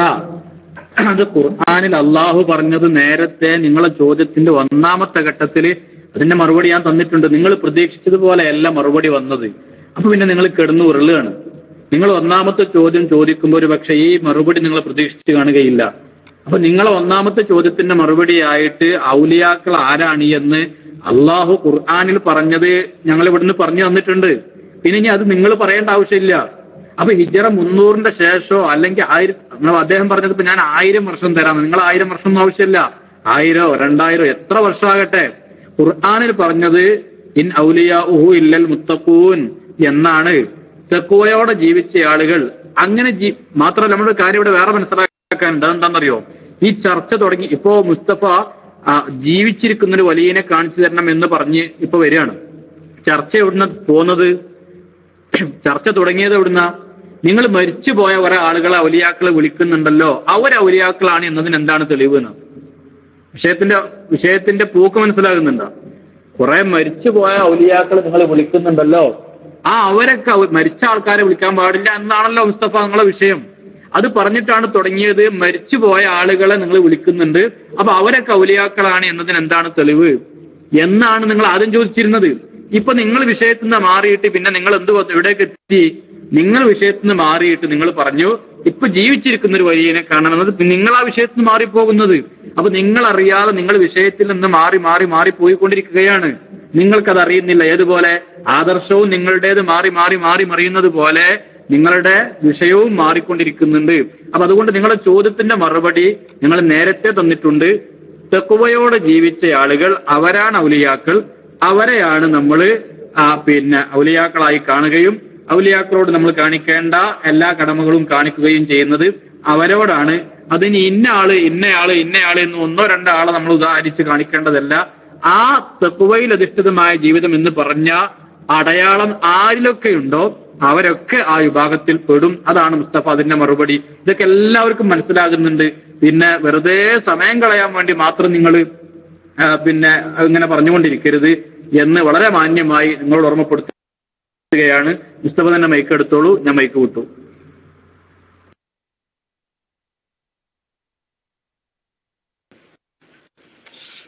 അത് ഞാൻ അംഗീകരിക്കുന്നു. ഇപ്പൊ നിങ്ങളിപ്പോ ഈ പറഞ്ഞ കാര്യങ്ങൾ ഞാൻ അംഗീകരിക്കുന്നു. അതിപ്പോ പറഞ്ഞുകൊണ്ട് ഇപ്പൊ ഇനി മാറ്റമില്ലല്ലോ. അംഗീകരിച്ച കാര്യങ്ങൾ ഇനി നിങ്ങൾ ആവർത്തിക്കണ്ട. എന്ത്? അള്ളാഹുവിന്റെ ഔലിയാക്കളെ ഈ ആളുകളൊക്കെയാണ് എന്ന് നിങ്ങൾ തന്നെ എനിക്ക് പറഞ്ഞു തന്നിട്ടുണ്ട്. ഞാൻ അത് വിശ്വസിക്കുന്നുണ്ട്, അതിന് സംശയമല്ല. അങ്ങനെ അള്ളാഹുവിന്റെ ഔലിയാക്കൾ ഉണ്ട് എന്ന് ഞാനും വിശ്വസിക്കുന്നു, നിങ്ങളും വിശ്വസിക്കുന്നു.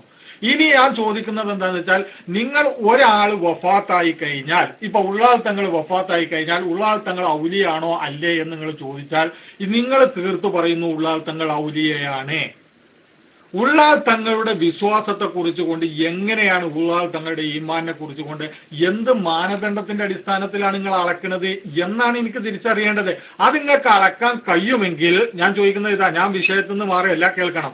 ഞാൻ ഒരു മനുഷ്യനെ ഔലിയാണ് എങ്ങനെ തീരുമാനിക്കാം? ജീവിച്ചിരിക്കുന്നവരോ മരിച്ചവരോയ ആ ആളെയാണ് എനിക്ക് ആ തീരുമാനമാണ് എനിക്ക് കിട്ടേണ്ടത്. അത് കിട്ടിക്കഴിഞ്ഞാൽ ഞാനും തന്നെ അയാൾ ഔലിയാണെന്ന് വിശ്വസിക്കും, ആ കർമ്മം ചെയ്യും.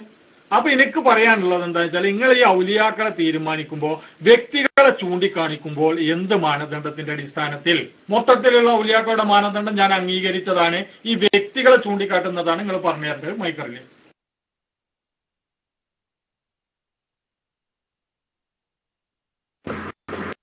സുഹൃത്തെ, ഇത്രയും വ്യക്തമായി പച്ച മലയാളത്തിൽ പറഞ്ഞിട്ട് നമ്മൾ നേരത്തെ ഖുർആനിൽ പറഞ്ഞ ഔലിയാക്കളുടെ അടയാളമായി പറഞ്ഞ ആ അടയാളങ്ങൾ ഏത് വ്യക്തിയിൽ നമ്മൾ കാണുന്നോ ആ വ്യക്തികൾ, അങ്ങനെ നമ്മൾ മനസ്സിലാക്കിയാൽ മതി. ഖുർആനിൽ പറഞ്ഞ ആ അടയാളങ്ങൾ ഏത് വ്യക്തിയിലാണോ കാണുന്നത് ആ വ്യക്തികൾ, അങ്ങനെയാണ് ഓരോ വ്യക്തികൾ നമ്മൾ ചൂണ്ടിക്കാണിക്കേണ്ടി വരുന്നത്. അതോടൊപ്പം ഇപ്പൊ ഉള്ളാൾ തങ്ങൾ അദ്ദേഹം മുസ്തഫ ഉദാഹരിച്ചു. ഉള്ളാൾ തങ്ങൾ വലിയാണോ എന്ന് ചോദിച്ചാൽ എന്ന് പറഞ്ഞിട്ട് ഉള്ളാൾ തങ്ങളെ അദ്ദേഹം ഉദ്ധരിച്ചു. എന്താണ്, SYS പാലക്കാട് ജില്ലാ പ്രസിഡന്റ് വല്ലപ്പുഴ സിറാജുദ്ദീൻ ഫസിയുടെ മാതാവ് മരണപ്പെട്ടു അല്ലെ. അള്ളാഹു താല മഗ്ഫിറത്ത് നൽകുമാറാകട്ടെ. ഖബർ അള്ളാഹു താല സ്വർഗപൂന്തോപ്പാക്കി അനുഗ്രഹിക്കുമാറാകട്ടെ. വന്നുപോയിട്ടുള്ള എല്ലാ തെറ്റുകളും അള്ളാഹു താല പുറത്തു കൊടുത്ത് സ്വർഗത്തിന്റെ അവകാശികളിൽ അവരെയും നമ്മയും ഒക്കെ അള്ളാഹു താല ഉൾപ്പെടുത്തി അനുഗ്രഹിക്കുമാറാകട്ടെ. ഇൻഷാ അല്ലാഹ് ദുആയിലൊക്കെ ഉൾപ്പെടുത്തണം എന്ന് പറഞ്ഞ വിഷയത്തിലേക്ക് തന്നെ പോവുകയാണ്. അപ്പോ ഓരോ വ്യക്തികളിൽ നമ്മൾ കാണുമ്പോ ആ വ്യക്തികളിലെ ആ കാണുന്ന അടയാളങ്ങൾ വെച്ച് വ്യക്തികളെ നമ്മൾ വിലയിരുത്തുകയാണ് വേണ്ടത്. ഇനി ഞാൻ ഒന്നും കൂടെ പറഞ്ഞു തരാൻ ഇതിന്റെ കൂട്ടത്തിൽ ഉള്ളാത്തങ്ങളെ കുറിച്ച് നിങ്ങൾ ചോദിച്ചത് കൊണ്ട് ഞാനത് പറയുകയാണ്. തെക്കുവയാണ് ഔലിയാക്കളാണ് എന്ന് തിരിച്ചറിയാനുള്ള അടയാളം എന്ന് വിശുദ്ധ ഖുർആൻ പറഞ്ഞു. അപ്പോ മുസ്തഫ പറഞ്ഞു ഞാനത് അംഗീകരിച്ചു. ഇനി ഉള്ളാത്തങ്ങള് വലിയാണ് എന്ന് നിങ്ങൾ എങ്ങനെയാണ് ഒരു വ്യക്തിയെ കുറിച്ച് പറയുന്നത് എന്ന്? തെക്കുവയാണ് അടയാളം എന്ന് പറഞ്ഞിട്ടുണ്ടെങ്കിൽ തെക്കുവയ്ക്ക് വിശുദ്ധമായ ഖുർആൻ തന്നെ പറഞ്ഞു തെക്കുവയുണ്ട് എന്നത് നമ്മൾ എങ്ങനെ അറിയും? ഒരാൾ ഈമാനയോടെയാണ് മരിച്ചത് എന്ന് നിങ്ങൾ എങ്ങനെ ഉറപ്പിക്കുന്നതാണ് മുസ്തഫ ചോദിച്ചത്. അതിന്റെ മറുപടി വളരെ വ്യക്തമായി നേരത്തെ കേൾവിക്കാരൻ ഉസ്താദ് പറഞ്ഞിട്ടുണ്ട്. സുഹൃത്തെ, കേൾവിക്കാരൻ ഉസ്താദ് നേരത്തെ വളരെ വ്യക്തമായി എല്ലാവർക്കും തിരിയുന്ന ഭാഷയിൽ പറഞ്ഞല്ലോ, ഒരു മുസ്ലിമായ മനുഷ്യൻ മരിച്ചു കഴിഞ്ഞാൽ അയാളുടെ പേരിൽ കുളിപ്പിക്കലും മയ്യത്ത് നിസ്കരിക്കലൊക്കെ നിർബന്ധമായ കർമ്മങ്ങളാണ് എന്ന്. അപ്പൊ മയ്യത്ത് നിസ്കരിക്കൽ നിർബന്ധമായത് ഒരു മുസ്ലിമായ മനുഷ്യന്റെ പേരിലാണ് അല്ലേ സുഹൃത്തുക്കളെ? എന്റെ ശബ്ദം കേൾക്കുന്നില്ല ഇപ്പോ? ഒരു മുസ്ലിമായ മനുഷ്യന്റെ പേരിലാണ് നിസ്കാരം നിർബന്ധമുള്ളത്. ഒരാൾ മരിച്ചാൽ അയാൾ മരിക്കുന്ന സമയത്ത് അയാൾ മുസ്ലിം ആയിട്ട് തന്നെയാണോ മരിച്ചത്, അതല്ല അയാൾ ഇസ്ലാമിൽ നിന്ന് അയാൾ പുറത്തു പോയിട്ടുണ്ടോ എന്ന് നമുക്ക് എങ്ങനെ അറിയാൻ സാധിക്കും? ഈമാനോടെയാണോ മരിച്ചത്? ഈമാൻ മനസ്സിന്റെ ഉള്ളിലുള്ളതല്ലേ? ഈമാനോടെയാണോ മരിച്ചത്? അതല്ല ഈമാൻ നഷ്ടപ്പെട്ട് കാഫിറായിട്ടാണോ മരിച്ചത്? നമുക്കറിയുകയില്ല. പിന്നെ എങ്ങനെ ഒരാളെ പേരിൽ നമ്മൾ മയ്യത്ത് നിസ്കരിക്കും? അതേ ഒരു ചിന്ത ഇവിടെ നമ്മൾ മനസ്സിലാക്കിയാൽ മതി സുഹൃത്തെ. വെറുതെ നിങ്ങൾ മർക്കടമുഷ്ടി കാണിച്ച് നിങ്ങൾ വിഷയത്തിൽ നിന്ന് തന്നെ മാറരുത്. നമ്മൾ എപ്പോഴും പറയാറുള്ളത് പോലെ കാര്യങ്ങൾ ബോധ്യപ്പെട്ടാൽ നമ്മൾ ഉൾക്കൊള്ളാനുള്ള ഒരു സന്മനസ്സാണ് നമുക്ക് വേണ്ടത്. അത് നിങ്ങളായാലും നമ്മളായാലും അങ്ങനെ തന്നെയാണ്. എത്ര ലളിതമായ വിഷയം ഇപ്പൊ പറഞ്ഞുകൊണ്ടിരിക്കുന്ന വിഷയം അടയാളങ്ങൾ തഖ്വ എന്നുള്ളതാണ്. ആ തഖ്വയോടെ ജീവിച്ച ആളുകൾക്ക് അവര് ഔലിയാക്കളാണ് എന്ന് നമ്മൾ അവരെ കുറിച്ച് ധരിക്കുന്നു. മനസ്സിലായോ? ഏതുപോലെ ഈമാൻ, ഇസ്ലാം അത് ഉൾക്കൊള്ളുന്ന വിശ്വാസവും ആദർശവും ജീവിതത്തിൽ പുലർത്തിപ്പോന്ന ഒരാൾ മരിച്ചാൽ അയാൾ മുസ്ലിമാണ്, മുഅ്മിനാണ് എന്ന് നമ്മൾ അനുമാനിച്ച് അയാളുടെ പേരിൽ മയ്യത്ത് നിസ്കരിക്കുന്നു. അയാളുടെ പേരിൽ നമ്മൾ മുസ്ലിമായ മനുഷ്യന് ചെയ്തു കൊടുക്കേണ്ട കടമകളൊക്കെ ചെയ്തു കൊടുക്കുന്നു. ഇതേ ഒരു രൂപം മാത്രം നമ്മൾ ഇവിടെ ഒന്ന് മനസ്സിലാക്കിയാൽ മതി മുസ്തഫ. വെറുതെ ആവശ്യമില്ലാത്ത കാര്യങ്ങൾ എടുത്തിടരുത്. പിന്നെ അതോടൊപ്പം ഒന്നുകൂടെ ഞാൻ പറയുന്നു, വിശുദ്ധ ഖുർആനിൽ തന്നെ പറഞ്ഞിട്ടുണ്ട് അല്ലാഹു തആല വമൻ യുഅല്ലിം ശആഇറല്ലാഹി ഫഇന്നഹാ മിൻ തഖ്വൽ ഖുലൂബ്. മനസ്സിലായോ? എങ്ങനെയാണ് ഇപ്പൊ ഉള്ളാത്തങ്ങള് അവര് തഖ്വയുള്ള ആളാണ് എന്ന് എങ്ങനെ നിങ്ങൾക്ക് അറിയാൻ സാധിക്കുക എന്നൊക്കെ ചോദിച്ചാൽ വമൻ യുഅല്ലിം ശആഇറല്ലാഹി ഫഇന്നഹാ മിൻ തഖ്വൽ ഖുലൂബ് എന്ന് വിശുദ്ധ ഖുർആനിൽ പഠിപ്പിച്ചിട്ടുണ്ട്. അള്ളാഹുവിന്റെ ശആറുകളെ ബഹുമാനിച്ചാൽ അത് ഹൃദയത്തിന്റെ ഉള്ളിൽ തഖ്വയുണ്ട് എന്ന് അറിയിക്കുന്ന കാര്യമാണ്. അപ്പോ അള്ളാഹുവിന്റെ ശആറുകളെ ബഹുമാനിക്കണം. പള്ളികൾ അള്ളാഹുവിന്റെ ഷിആറുകളാണ്, ബഹുമാനിക്കണം. അമ്പിയാക്കൾ അള്ളാഹുവിന്റെ ഷിആറുകളാണ്, അവരെ ബഹുമാനിക്കണം. അവരെ കുറിച്ച് മോശമായി പറയാൻ പാടില്ല. അതുപോലെ തന്നെ സ്വഹാബത്ത്, അവരെ കുറിച്ച് നിസ്സാരമായി പറയാൻ പാടില്ല. അള്ളാന്റെ ദീന്, അതാണ് അള്ളാന്റെ ഏറ്റവും വലിയ ഷിആർ. ആ ദീനിനെ ഒരിക്കലും നിസ്സാരമായി കാണുകയോ നമ്മൾ സ്വന്തമായി അതിനെ ദീനിനെ വെട്ടിമുറിക്കുകയോ ഒന്നും ചെയ്യാൻ പാടില്ല. അങ്ങനെ ദീനിനെ ഒരാള് ആദരിച്ച് ബഹുമാനിക്കുന്നു. അങ്ങനെയുള്ള ഈ എന്ന് പറയുന്ന കാര്യങ്ങൾ ഒരാളിൽ നിന്നുണ്ടായാൽ അത് ഹൃദയത്തിന്റെ ഉള്ളിൽ തഖ്വയുണ്ട് എന്ന് അറിയിക്കുന്ന കാര്യമാണ് എന്ന് വിശുദ്ധ ഖുർആനിൽ പറഞ്ഞിട്ടുണ്ട്. അത്തരം ധാരാളം കാര്യങ്ങൾ നേരത്തെ നിങ്ങൾ ഉദാഹരിച്ച് പറഞ്ഞ ഉള്ളാർത്ഥങ്ങളിൽ പോലും നമ്മൾ കണ്ടിട്ടുണ്ട്. അത് അങ്ങനെയാണ് നമ്മൾ ഔലിയാക്കളെ നമ്മൾ അവരെ നമ്മൾ പഠിക്കുന്നത്. അതുകൊണ്ട് ആ കാര്യം കൂടെ മുസ്തഫ ഒന്ന് മനസ്സിലാക്കണമെന്ന് ഓർമ്മപ്പെടുത്തി ഞാൻ മൈക്ക് വിടുന്നു. കേൾവിക്കാരൻ ഉസ്താദ് മൈക്ക് എടുത്തോളൂ, ഞാൻ മൈക്ക് വിട്ടു. അസ്സലാമു അലൈക്കും വറഹ്മത്തുള്ളാഹി. മുസ്തഫ കേൾക്കുന്നുണ്ടാ? ഉസ്താദ് പറഞ്ഞത് തന്നെ ഒന്നുകൂടി കെ മൗലവി പോലും ഉസ്താദ് പറഞ്ഞ വിഷയം പറഞ്ഞത് ഞാൻ നിങ്ങളൊന്ന് കേൾപ്പിക്കാം. എന്നാ ഒന്ന് കേട്ടോളൂ കേട്ടോ. ഉസ്താദ് ഇവിടെ ഓതിയിരുന്നില്ലേ ആ ആയത്ത് പറഞ്ഞുകൊണ്ട് ആരാണ് വലിയെ, എന്താണ് വലിയനെ തിരിച്ചറിയാനുള്ള മാനദണ്ഡം എന്ന് കെ എം മൗലവി തന്നെ പറയുന്നത്, അദ്ദേഹം രേഖപ്പെടുത്തിയത് ഞാൻ വായിക്കാം, കേട്ടോളൂ. അലാ ഇന്ന ഔലിയ അല്ലാഹി ലാ ഖൗഫുൻ അലൈഹിം വലാ ഹും യഹ്സനൂൻ എന്ന് പറഞ്ഞ ആയത്തിന്റെ അർത്ഥം പറഞ്ഞുകൊണ്ടാണ് എന്ത് ചെയ്യുന്നത് കെ മൗലവി പറയുന്നത്, കേട്ടോളൂ. ഞാൻ അത് വായിക്കാം. അല്ലാഹു തആല ഇങ്ങനെ പറഞ്ഞിരിക്കുന്നു, അല്ലയോ എന്നിട്ട് ബ്രാക്കറ്റിൽ ഉണരുക, അറിയുക, അലാ എന്നുള്ളതിന്റെ അർത്ഥം പറഞ്ഞാണ് ഇവര്.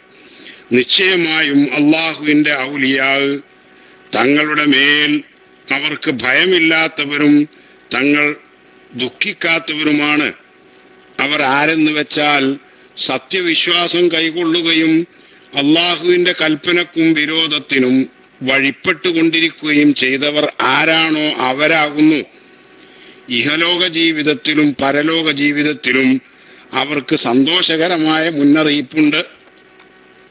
അള്ളാഹുവിന്റെ വാക്യങ്ങൾക്ക് മാറ്റമില്ല, അത് തന്നെയാണ് മഹത്തായ വിജയം. ഇനി കേട്ടോ, നബി സല്ലല്ലാഹു അലൈഹി വസല്ലമ ഇങ്ങനെ പറഞ്ഞിരിക്കുന്നു, തങ്ങൾ കാണപ്പെട്ടാൽ അള്ളാഹു സ്മരിക്കപ്പെടുന്നവർ ആരാകുന്നുവോ അവരാണ് അള്ളാഹുവിന്റെ ഔലിയാ. അതായത് അവരുടെ മഹത്വങ്ങളായ സൽസ്വഭാവങ്ങളാലും ഉത്കൃഷ്ട ഗുണങ്ങളാലും അവരെ കാണുന്ന ജനങ്ങൾ അള്ളാഹുവിനെ ഓർമ്മിക്കും.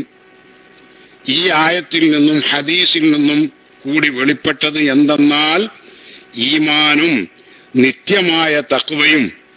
അതിന്റെ എന്താണ് തഖ്വ എന്ന് പറഞ്ഞതിന് ബ്രാക്കറ്റ് കൊടുത്തിരിക്കാം. കൽപ്പിച്ചതെല്ലാം ചെയ്യുകയും വിരോധിച്ചതെല്ലാം ഉപേക്ഷിക്കുകയും ചെയ്യുന്ന മതനിഷ്ഠയും ഏത് ജനങ്ങളിൽ സ്ഥിരപ്പെട്ടിരിക്കുന്നുവോ, ഏത് കൂട്ടരെ കാണുന്നത് ജനങ്ങൾ അള്ളാഹുവിനെ ഓർമ്മിക്കുവാൻ കാരണമാകുമോ അവരാണ് അള്ളാഹുവിന്റെ ഔലിയാ എന്നാണ് ആണോ. അപ്പൊ ഈ പറഞ്ഞ ഗുണങ്ങൾ ഒരാളിൽ സമ്മേളിച്ചാൽ ആ ഗുണങ്ങൾ കണ്ടാൽ, ആ അടയാളം കണ്ടാൽ നമുക്ക് പറയാലോ. അങ്ങനെ വിശ്വസിച്ചു, മനസ്സിലായോ? പിന്നെ മാത്രല്ല, ഇപ്പൊ നിങ്ങൾ പറഞ്ഞു ഇപ്പൊ അമ്പുറത്ത് തങ്ങള് അല്ലെങ്കിൽ വെളിയങ്കോട് ഉമ്മർക്കാലത്ത് നിങ്ങൾ പറഞ്ഞില്ല, അമ്പുറത്ത് തങ്ങള് അതുപോലെ ചില ആളുകൾ, ഒരുപാട് ആയിരക്കണക്കിന് ആളുകൾ മരണപ്പെട്ടു പോയിട്ടുണ്ട്, മഹാന്മാരും പണ്ഡിതന്മാരൊക്കെ ഉണ്ട്. പക്ഷേ മുസ്ലിം ലോകം എല്ലാവരെയും എന്ത് ചെയ്യുന്നില്ല, വഫാത്തിന് ശേഷം അങ്ങനെ അവര് വലിയാണ് എന്ന് പറയുകയോ ആ നിലക്ക് അവരെ പരിഗണിക്കുകയോ ചെയ്യുന്നില്ല. അല്ലാഹു തആല മുസ്ലിമീങ്ങളുടെ മുഅ്മിനീങ്ങളുടെ മനസ്സിലേക്ക് അവരെ കുറിച്ചുള്ള നല്ല ചിന്തയും ആ വിശ്വാസവും അല്ലാഹു തആല ഇട്ടു കൊടുക്കുന്നു. അതുകൊണ്ടാണല്ലോ. അപ്പൊ ചുരുക്കത്തിൽ ഉമർ മൗലവി കെ എം മൗലവി തന്നെ ഇവിടെ വ്യക്തമായി തന്റെ അൽ വിലായത്ത് വൽ കറാമ എന്ന് പറയുന്ന പുസ്തകത്തിലാണത്. അത് പിന്നെ KNM പ്രസിദ്ധീകരിച്ചിട്ടുള്ളതുമാണ്. ആ പുസ്തകത്തിൽ തന്നെ വിശദമായി വ്യക്തമായി പറഞ്ഞിരിക്കുകയാണ് അടയാളങ്ങൾ. അപ്പൊ ഉസ്താദ് പറഞ്ഞു തന്നെ. അപ്പൊ ഈ അടയാളം കണ്ടാൽ അടയാളമുള്ള ആളുകൾ എന്ത് ചെയ്യുക, അങ്ങനെ വിശ്വസിക്കുക. ആ അടയാളം ഇപ്പറഞ്ഞ ഗുണങ്ങളൊക്കെ നിലനിർത്തിക്കൊണ്ടാണ് എന്ത് ചെയ്തത്, ആള് വഫാത്തായത്. വഫാത്താകുന്നതിന് മുമ്പ് അതിനൊരു വ്യതിയാനം എന്ത് ചെയ്തിട്ടില്ല, ആൾക്ക് സംഭവിച്ചിട്ടില്ല. അപ്പോ വഫാത്തായി കഴിഞ്ഞാൽ നമുക്ക് ഉറപ്പിക്കാൻ പറ്റും. എങ്ങനെ ഉറപ്പിക്കുക? ആ ഇസ്തിഖാമത്തിലായിട്ട് ആ തഖ്വയിലും ആ തഖ്വയിൽ അധിഷ്ഠിതമായ ജീവിതവും നയിച്ചുകൊണ്ടാണ് അദ്ദേഹം എന്ത് ചെയ്തത്, വഫാത്തായത്. അപ്പൊ അതുകൊണ്ട് അതുവരേക്കുണ്ടായിരുന്ന അവസ്ഥ പരിഗണിക്കും നമ്മൾ വഫാത്തിന് ശേഷവും. ഒരു മുസ്ലിമായ മനുഷ്യൻ അവൻ പരസ്യമായി ഇസ്ലാമിൽ നിന്ന് പുറത്തു പോയതായി പ്രഖ്യാപിക്കുകയോ അല്ലെങ്കിൽ പരസ്യമായി ഇസ്ലാമിൽ നിന്ന് പുറത്തു പോയതായി മനസ്സിലാക്കാൻ കഴിയുന്ന കാര്യങ്ങൾ പ്രവർത്തിക്കുകയോ ചെയ്യുകയോ ചെയ്തിട്ടില്ല. അന്നലക്ക് ഒരാൾ മരണപ്പെട്ടാൽ നമ്മൾ അയാളെ മുസ്ലിമായിട്ട് പരിഗണിക്കും. അന്നലക്ക് മുസ്ലിമാന്നുള്ള നിലക്ക് അദ്ദേഹത്തിന് നമ്മൾ നേരത്തെ പറഞ്ഞതുപോലെ കുളിപ്പിക്കുകയും കഫൻ ചെയ്യും, മയ്യിത്ത് നിസ്കരിക്കും, മുസ്ലിമീങ്ങളുടെ ഖബർസ്ഥാനിൽ മറമാടൊക്കെ ചെയ്യും. മനസ്സിലായോ? അപ്പൊ നമ്മൾ മരണപ്പെട്ടു പോയ മറ്റുള്ള നമ്മുടെ മാതാപിതാക്കൾക്ക്, മുസ്തഫാടെ ഉമ്മ മരണപ്പെട്ടോ നിങ്ങൾക്ക് അറിയില്ല, മരണപ്പെട്ടിട്ടുണ്ടെങ്കിൽ ഇല്ലെങ്കിൽ അള്ളാഹു താല ദീർഘായുസ് നൽകട്ടെ, മരണപ്പെട്ടിട്ടുണ്ടെന്ന് വെക്കുക. ഉമ്മാക്ക് വേണ്ടി വാപ്പാക്ക് വേണ്ടിയൊക്കെ നമ്മൾ ദ്വാരക്കും. അള്ളാഹ് ഖുർആനിൽ പറഞ്ഞിട്ടുണ്ട്, മുസ്ലിം അല്ലാത്ത വാപ്പാക്കും ഉമ്മാക്കും ഒന്നും വേണ്ടി ദ്വാരക്കാൻ പാടില്ല, അവർക്കൊന്നും മഗ്ഫിറത്തിന് വേണ്ടി ചോദിക്കാൻ പാടില്ല. അപ്പൊ അന്നൽക്ക് ഞാനെങ്ങനെ കൃത്യമായിട്ട് ഇപ്പൊ ഞാൻ എൻ്റെ ഉപ്പാക്ക് അള്ളാഹു മഗ്ഫിർ ലിവാലിദി എന്ന് എങ്ങനെ പറയാ? എങ്ങനെ പറയാൻ പറ്റും? ഈ വ്യക്തി വാപ്പയാണെങ്കിലും ശരി ഉമ്മയാണെങ്കിലും ശരി മുഅ്മിനായിട്ടാണോ മരിച്ചത് അല്ലേ എന്നുള്ളത് എനിക്കറിയില്ലല്ലോ. അപ്പൊ എനിക്ക് ആ വിഷയത്തിൽ, നമുക്ക് ആ വിഷയത്തിൽ ഇത്തരം കാര്യങ്ങളിലൊക്കെ ഇസ്ലാമിന്റെ നമ്മളോടുള്ള നിർദ്ദേശം ബാഹ്യമായ ഈ കാഴ്ചപ്പാടിലാണ് നമ്മൾ തീരുമാനിക്കുന്നത്, വിധി കൽപ്പിക്കുന്നത്. അപ്പൊ ആ നിലക്ക് ഈ പറഞ്ഞ നേരത്തെ ഉസ്താദ് ഓതി കേൾപ്പിച്ച ആയത്തുകളിലും ഇപ്പോ ഉമർ മൗലവി പറഞ്ഞ ഈ കെ എം മൗലവി പറഞ്ഞ ഈ ഹദീസിലൊക്കെ വന്നിട്ടുള്ള ഈ അടയാളങ്ങളെല്ലാം സമ്മേളിച്ചിട്ടുള്ള സജ്ജനങ്ങളായ ആളുകൾ, അവരെ സംബന്ധിച്ച് അവർ വഫാത്താവുമ്പോൾ എന്ത് ചെയ്യും? അവര് അള്ളാഹുവിന്റെ ഇഷ്ടദാസന്മാരാണെന്ന് മുസ്ലിങ്ങൾ പറയുകയും വിശ്വസിക്കുകയും ചെയ്യും. അടയാളം പറഞ്ഞെന്നാ പിന്നെ ആ അടയാളമുള്ളവർ അതാന്ന് പറഞ്ഞൂടെ, വിശ്വസിച്ചൂടെ? അതാണ്. പിന്നെ അങ്ങനെ തന്നെ ആയിരുന്നോ, അള്ളാഹുവിന്റെ അടുക്കൽ അങ്ങനെ തന്നെ ആണോ അല്ലേ? അല്ല, അതിപ്പോ മുസ്ലിം ആണോ അല്ലേ എന്നുള്ളത് നമുക്ക് ഉറപ്പിക്കാൻ പറ്റില്ലല്ലോ. മരിക്കണ സമയത്ത് നേരത്തെ ഉസ്താദ് പറഞ്ഞതുപോലെ ഈമാൻ ഇല്ലാതെയാണോ മരിച്ചത്, കാഫിറായിട്ടാണോ അയാള് മരണപ്പെട്ടത്, നമുക്കറിയില്ലല്ലോ. പക്ഷെ നമ്മൾ അതുവരേക്കുള്ള ജീവിതം പരിഗണിച്ചുകൊണ്ടാണ് നമ്മൾ തീരുമാനിക്കുക. അത്രേ നമ്മളോട് കൽപ്പിക്കപ്പെട്ടിട്ടുള്ളൂ. അല്ലാതെ അതിന്റെ അങ്ങേപ്പുറത്ത് അള്ളാഹുവിന്റെ അടുക്കൽ ആരായിരിക്കും എന്തായിരിക്കും എന്ന് പരിഗണിച്ചിട്ട് ദുന്യാവില് ഒരു കാര്യം ചെയ്യാൻ സാധ്യമല്ല. അങ്ങനെ ഇസ്ലാം നമ്മളോട് കൽപ്പിച്ചിട്ടില്ല എന്നാണ് അതിനെക്കുറിച്ച് പറയാനുള്ളത്. ഞാനിത് കെ എം മൗലവി പറഞ്ഞതും കൂടി എന്ത് ചെയ്യാൻ വേണ്ടിയിട്ട് ഒന്ന് നിങ്ങളെ വായിച്ച് കേൾപ്പിക്കാൻ വേണ്ടിയിട്ട് മാത്രമാണ് മൈക്കെടുത്തത്. ഞാൻ മൈക്ക് വിട്ടു, മുസ്തഫന്റെ മൈക്കിലേക്ക് വന്നോളൂ. ഇൻഷാ അല്ലാഹ് ഉസ്താദ് വരും.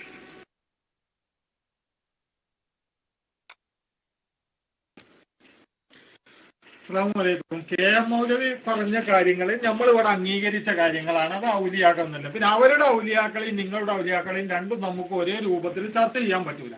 അപ്പൊ അതുകൊണ്ട് ഒരു വിഷയം ചർച്ച ചെയ്യുക എന്നുള്ളതുള്ളത്. ഇവിടെ ഞാൻ ചോദിക്കട്ടെ, ഇവിടെ ഇപ്പൊ ഉസ്താദും അതുപോലെ തന്നെ കേൾവിക്കാരൻ ഉസ്താദും പറഞ്ഞ രണ്ട് കാര്യങ്ങളുണ്ട്. ഒന്ന് പറഞ്ഞാൽ മയ്യത്ത് നമസ്കാരത്തെ കുറിച്ച്, ഒന്ന് പ്രാർത്ഥനയെ കുറിച്ച്, മാതാപിതാക്കൾക്ക് വേണ്ടിയുള്ള പ്രാർത്ഥനയെ കുറിച്ച്. ഇവിടെ നിങ്ങൾ ഈ പറയുന്ന മാതിരിയല്ല, ഇവിടെ കൃത്യമായിട്ടുള്ള മാനദണ്ഡമുണ്ട്. അതെന്താണ്? ഒരാൾ ലാ ഇലാഹ ഇല്ലല്ലാ എന്ന് ചൊല്ലുകയും നമ്മുടെ ഖിബിലയിലേക്ക് തിരിഞ്ഞ് നമസ്കരിക്കുകയും നമ്മൾ അറുത്ത് ഭക്ഷിക്കുകയും ചെയ്താൽ അവനെ മുസ്ലിം ആയിക്കൊണ്ട് നിങ്ങൾ പരിഗണിക്കണം. ഇടവകകളിലും മറ്റുള്ള പ്രവർത്തനങ്ങളിലും. ഇവ മൂമിനായിട്ടാണോ മരിച്ചത്, മൂമിനായിട്ടല്ലേ മരിച്ചത്, അവിടെ നോക്കേണ്ട ആവശ്യമല്ല. നമ്മളിതുണ്ടെങ്കിൽ അവിടെ. അപ്പൊ അതുകൊണ്ട് ആ വിഷയം അങ്ങനെ മാറ്റി വെക്കും. അവിടെ മൂമിനാണോ മുല്ല നോക്കേണ്ട, പ്രാർത്ഥിക്കും ചെയ്യാൻ നമുക്ക് ഈ മൂന്ന് കാര്യങ്ങൾ ഉണ്ടായാൽ മതി. മറ്റത് നമ്മൾ അവന്റെ ഈമ അളക്കണ്ട. ഒന്ന്. രണ്ടാമത് നിങ്ങൾ പറഞ്ഞത് എന്താണെന്ന് വെച്ച് കഴിഞ്ഞിട്ടുണ്ടെങ്കിൽ, ഈ പറയപ്പെട്ട അടയാളത്തോടു കൂടി നമ്മൾ ഒരാളെ ഔലിയാക്കിക്കൊണ്ട് തീരുമാനിക്കുന്നു. അങ്ങനെ നമ്മളുടെ കൂട്ടത്തിൽ നിന്നൊരു മഹാൻ മരിച്ചു കഴിഞ്ഞാൽ, ഉള്ളാത്തങ്ങളാണെങ്കിലും ഇനി ഉമർ ഖാദി ആണെങ്കിലും ആരാണെങ്കിലും അയാൾ മരിക്കുന്നു. അതാണ് ഞാൻ ചോദിക്കുന്നത്. ഈ വഫാത്തായി പോയ ആള് ഔലിയയാണെന്ന് നിങ്ങൾ പറയുകയും അതേ മാനദണ്ഡം വെച്ചുകൊണ്ട് ജീവിച്ചിരിക്കുന്ന ആയിരക്കണക്കിന് ഔലിയാക്കൾ കേരളത്തിലുണ്ട് എന്ന് ഞാൻ പറഞ്ഞത്. ജീവിച്ചിരിക്കുന്ന ആയിരക്കണക്കിന് ഔലിയാക്കൾ കേരളത്തിലുണ്ട്. ഈ ഔലിയാക്കൾ ഇത് അള്ളാഹുവിനെ സൂക്ഷിച്ച് ജീവിക്കുകയും തെക്കുവയോടുകൂടി ജീവിക്കുകയും അതനുസരിച്ച് അള്ളാഹുവിനനുസരിച്ച് കറാഹത്ത് പോലും ഉപേക്ഷിച്ച് ജീവിക്കുന്ന മുഅ്മിനീങ്ങളായ ആളുകൾ കേരളത്തിലുണ്ട്. ഇതേ മാനദണ്ഡം വെച്ചുകൊണ്ട് എന്തുകൊണ്ട് ചൂണ്ടിക്കാണിക്കാൻ പറ്റുന്നില്ല എന്നാണ് എന്റെ ചോദ്യം. ഇനി ചൂണ്ടിക്കാണിച്ചാൽ ഈ വഫാത്തായി പോയ ആളുകൾക്കുള്ള കറാമത്തുകളും അതുപോലെ തന്നെ അത് അങ്ങനത്തതും അത് ഇവരിലും കാണണം. അതാണ് എന്റെ ചോദ്യം. അവിടെയാണ് എന്റെ ചോദ്യം കിടക്കുന്നത്. മൈക്ക് റിലീസ് ചെയ്താൽ ഇതോടുകൂടി നിങ്ങൾ മറുപടി പറഞ്ഞോളി. ഇൻഷാ അല്ലാഹ് നാളെ തുടരുള്ളൂ. അസ്സലാമു അലൈക്കും വറഹ്മത്തുള്ളാഹി.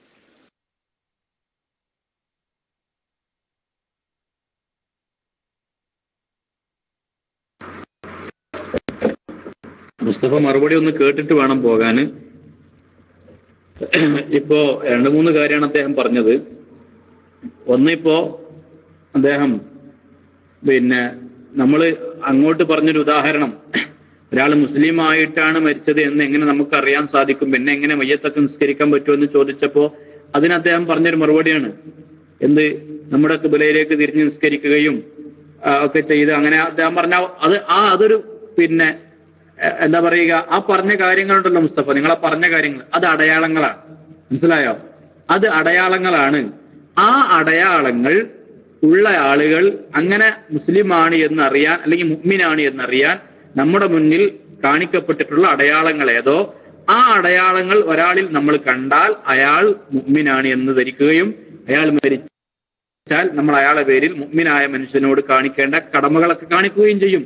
എന്നതുപോലെ അത് ഒന്നുകൂടെ വിശദമായി പറയേണ്ടതാണ്. നിങ്ങൾ പറഞ്ഞത് മാത്രം അവിടെ ഒതുക്കാൻ പറ്റുകയില്ല. എന്നാൽ ഞാൻ പെട്ടെന്ന് വിഷയത്തിലേക്ക് കടക്കുകയാണ്. എന്നതുപോലെ ഔലിയാക്കളെ കുറിച്ച് ഖുർആനിൽ അടയാളങ്ങളായി പരിചയപ്പെടുത്തിയ അല്ലദീന ആമനു വ കാനു യത്തഖൂൻ എന്ന് പറഞ്ഞ ആ തഖ്വയും ആ ഈമാനും, അത് രണ്ടും ആണ് അവിടെ അടയാളങ്ങളായി പരിചയപ്പെടുത്തിയിട്ടുള്ളത്. ആ തഖ്വയും ആ ഈമാനും. അപ്പൊ ആ തഖ്വയും ആ ഈമാനും അടയാളമായി ഖുർആൻ പരിചയപ്പെടുത്തിയിട്ടുണ്ടെങ്കിൽ അത് ആരിൽ കാണുന്നുണ്ടോ ആ അടയാളമുള്ള ആളെ സംബന്ധിച്ചിടത്തോളം അയാൾ ഔലിയാക്കളാണ് എന്ന് നമുക്ക് പറയാം. അതിപ്പോ നിങ്ങൾ പറഞ്ഞതുപോലെ കേരളത്തിൽ ആയിരക്കണക്കിനുണ്ട്. ആർക്കും അതിൽ തർക്കമുള്ളത്? ഒരുപാടുണ്ടാകാം. പക്ഷെ നമ്മളെ സംബന്ധിച്ച് ചർച്ച അതല്ല. ചർച്ചയിൽ നിന്ന് നിങ്ങൾ വഴിമാറിപ്പോവുകയാണ്. നമ്മളെ തർക്കം അതല്ല. അങ്ങനെ വലിയായ ഒരാളെ നമുക്ക് വിളിക്കാൻ പറ്റുമോ, അല്ലെങ്കിൽ അങ്ങനെ വലിയായ ഒരാൾക്ക് നേരത്തെ പറഞ്ഞ രൂപത്തിലുള്ള അദൃശ്യങ്ങളായ കാര്യങ്ങൾ കാണാനും അറിയാനൊക്കെ പറ്റുമോ ഇല്ലേ? ഇതാണ് ചർച്ച. ഇവിടെയാണ് നമ്മളെ വിഷയം. അങ്ങനെ ലോകത്ത് എത്ര ഔലിയാക്കളുണ്ട്, ആരൊക്കെ ഉണ്ട് എന്നതല്ല നമ്മളെ വിഷയം. അങ്ങനെ വിലായത്തിന്റെ മർത്തബയിൽ എത്തിയാൽ ഔലിയാക്കൾ അവർക്ക് അല്ലാഹു തആല ഇത്തരം കാര്യങ്ങൾ അറിയിച്ചു കൊടുക്കുമോ ഇല്ലേ എന്നതാണ്. അവിടേക്ക് നിങ്ങൾ വരണം. അതാണ് നമ്മളെ വിഷയം. എന്നല്ലാതെ ആരൊക്കെയാണ് ഇനി ഓരോരുത്തരെ പേരെടുത്ത് ഇങ്ങനെ ഇന്നാളെ ഔലിയാണ് ഇന്നാള് വലിയാണ് എന്നിങ്ങനെ പറയണമെന്നല്ല സുഹൃത്തെ. അതിനാണ് ഞാൻ നേരത്തെ മിനിയാന്ന് ഞാൻ ചർച്ചയിൽ പങ്കെടുത്തപ്പോ അന്ന് പറഞ്ഞിട്ടുണ്ട്. അന്നും ഞാൻ പറഞ്ഞ മറുപടിയാണ്, അങ്ങനെ ഓരോ ആളുകളെ നമുക്ക് വിലയിരുത്താൻ സാധിക്കുന്നില്ല. എന്നാ പിന്നെ ഒരൊറ്റ അടിയിൽ നമുക്ക് ഒന്നായിട്ട് എല്ലാവരും കൂടെ വിളിച്ചാൽ പോരെ? ഔലിയാക്കളെ എന്ന് വിളിച്ചു. ആ വിളിയെ കുറിച്ച് നിങ്ങൾക്ക് എന്താണ് പറയാനുള്ളത് എന്ന് അന്ന് ഞാൻ ചോദിച്ചിരുന്നത്. അപ്പൊ അതുകൊണ്ട് നിങ്ങളെ പറഞ്ഞ കാര്യങ്ങൾ നിങ്ങൾ ഒന്നുകൂടെ ചിന്തിക്കണം എന്നാണ് ഓർമ്മപ്പെടുത്താനുള്ളത്. ദീർഘമായി ഞാൻ സംസാരിക്കുന്നില്ല. വിഷയം എല്ലാവർക്കും ബോധ്യപ്പെട്ട കാര്യമായതുകൊണ്ട് ഇനി കൂടുതലായിട്ട് അത് പറയേണ്ട ആവശ്യമില്ല. അപ്പോ മുസ്തഫാക്ക് മൈക്കിൽ വരണമെങ്കിൽ ഇനിയും തുടരാവുന്നതാണ്. മുടക്കൊന്നുമില്ല. അപ്പൊ ആ കാര്യം നിങ്ങളുടെ ശ്രദ്ധയിലുണ്ടായിരിക്കണം. പിന്നെ മറ്റൊന്ന്, നിങ്ങൾ അവസാനമായി സൂചിപ്പിച്ച മറ്റൊരു കാര്യം, അങ്ങനെ തഖ്വയും ഈമാനും കാണിച്ച ആളുകൾ ഒരുപാടുണ്ടായിട്ടുണ്ടല്ലോ, എന്നിട്ട് അവരിൽ നിന്നൊന്നും ഇത്തരം കറാമത്തുകൾ കാണുന്നില്ലല്ലോ, അതെന്തുകൊണ്ടാണ് കാണാത്തത് എന്നല്ലേ കരീം മുസ്തഫ ചോദിച്ചത്? എനിക്കങ്ങനെയാണ്, അങ്ങനെ തന്നെയല്ല മുസ്തഫ ചോദിച്ചത്. നിങ്ങൾ 2-3 കാര്യങ്ങൾ ഒന്നിച്ച് പറഞ്ഞ കൂട്ടത്തിൽ നിങ്ങൾ പറഞ്ഞൊരു വിഷയമായിരുന്നു അത്. അങ്ങനെയുള്ള ആയിരക്കണക്കിന് മുസ്തഫ അടിക്കട്ടെ, നമ്മള് പറഞ്ഞ ആൾ അദ്ദേഹമാണല്ലോ. ആയിരക്കണക്കിന് ആളുകൾ ഈ തഖ്വയോടെ ജീവിക്കുന്ന ആളുകളുണ്ട്. അത് അങ്ങനെയുള്ള കുറെ ആളുകളുണ്ട്. എന്നിട്ട് അവരിൽ നിന്നൊന്നും എല്ലാവരിൽ നിന്നും ഈ കറാമത്തുകളൊന്നും കാണുന്നില്ലല്ലോ എന്ന്. അങ്ങനെയല്ലേ? മുസ്തഫ ഒന്ന് അടിക്കൂ. അങ്ങനെ ആണെങ്കിൽ ആണ്, അല്ലെങ്കിൽ അല്ല. രണ്ടാളൊന്നും അടിച്ചോളൂ. അല്ല, എന്നാ മുസ്തഫന്റെ മൈക്ക് എടുത്ത് പറഞ്ഞോളൂ. ആ ഭാഗം മാത്രം പറഞ്ഞാൽ മതി, മറ്റു വിശദീകരണത്തിന്റെ ആവശ്യമില്ല. നിങ്ങൾക്ക് ഇപ്പൊ മൈക്ക് തരുന്നത് നിങ്ങൾ ആ പറഞ്ഞതിനെ കുറിച്ച് പറയാനാണ്. നിങ്ങൾ അങ്ങനെ എന്തോ ഒരു വാചകം പറഞ്ഞു, അതൊന്ന് പറഞ്ഞോളൂ. ഞാൻ മൈക്ക് വിട്ടു.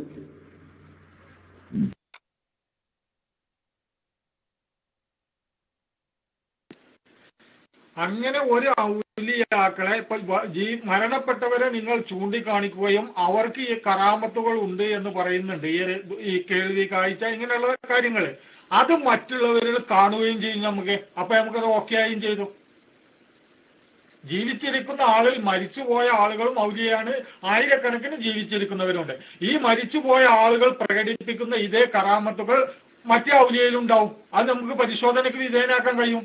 അപ്പൊ നമുക്ക് അത് വിശ്വസിക്കാനും കഴിയും. അതാണ് എന്റെ ഈ ചോദ്യത്തിന്റെ ആകത്തുക. അതാണ് അതിലാണ് എന്റെ കാതൽ അവിടെയാണ് കിടക്കുന്നത്. മൈക്കറില്ലേ?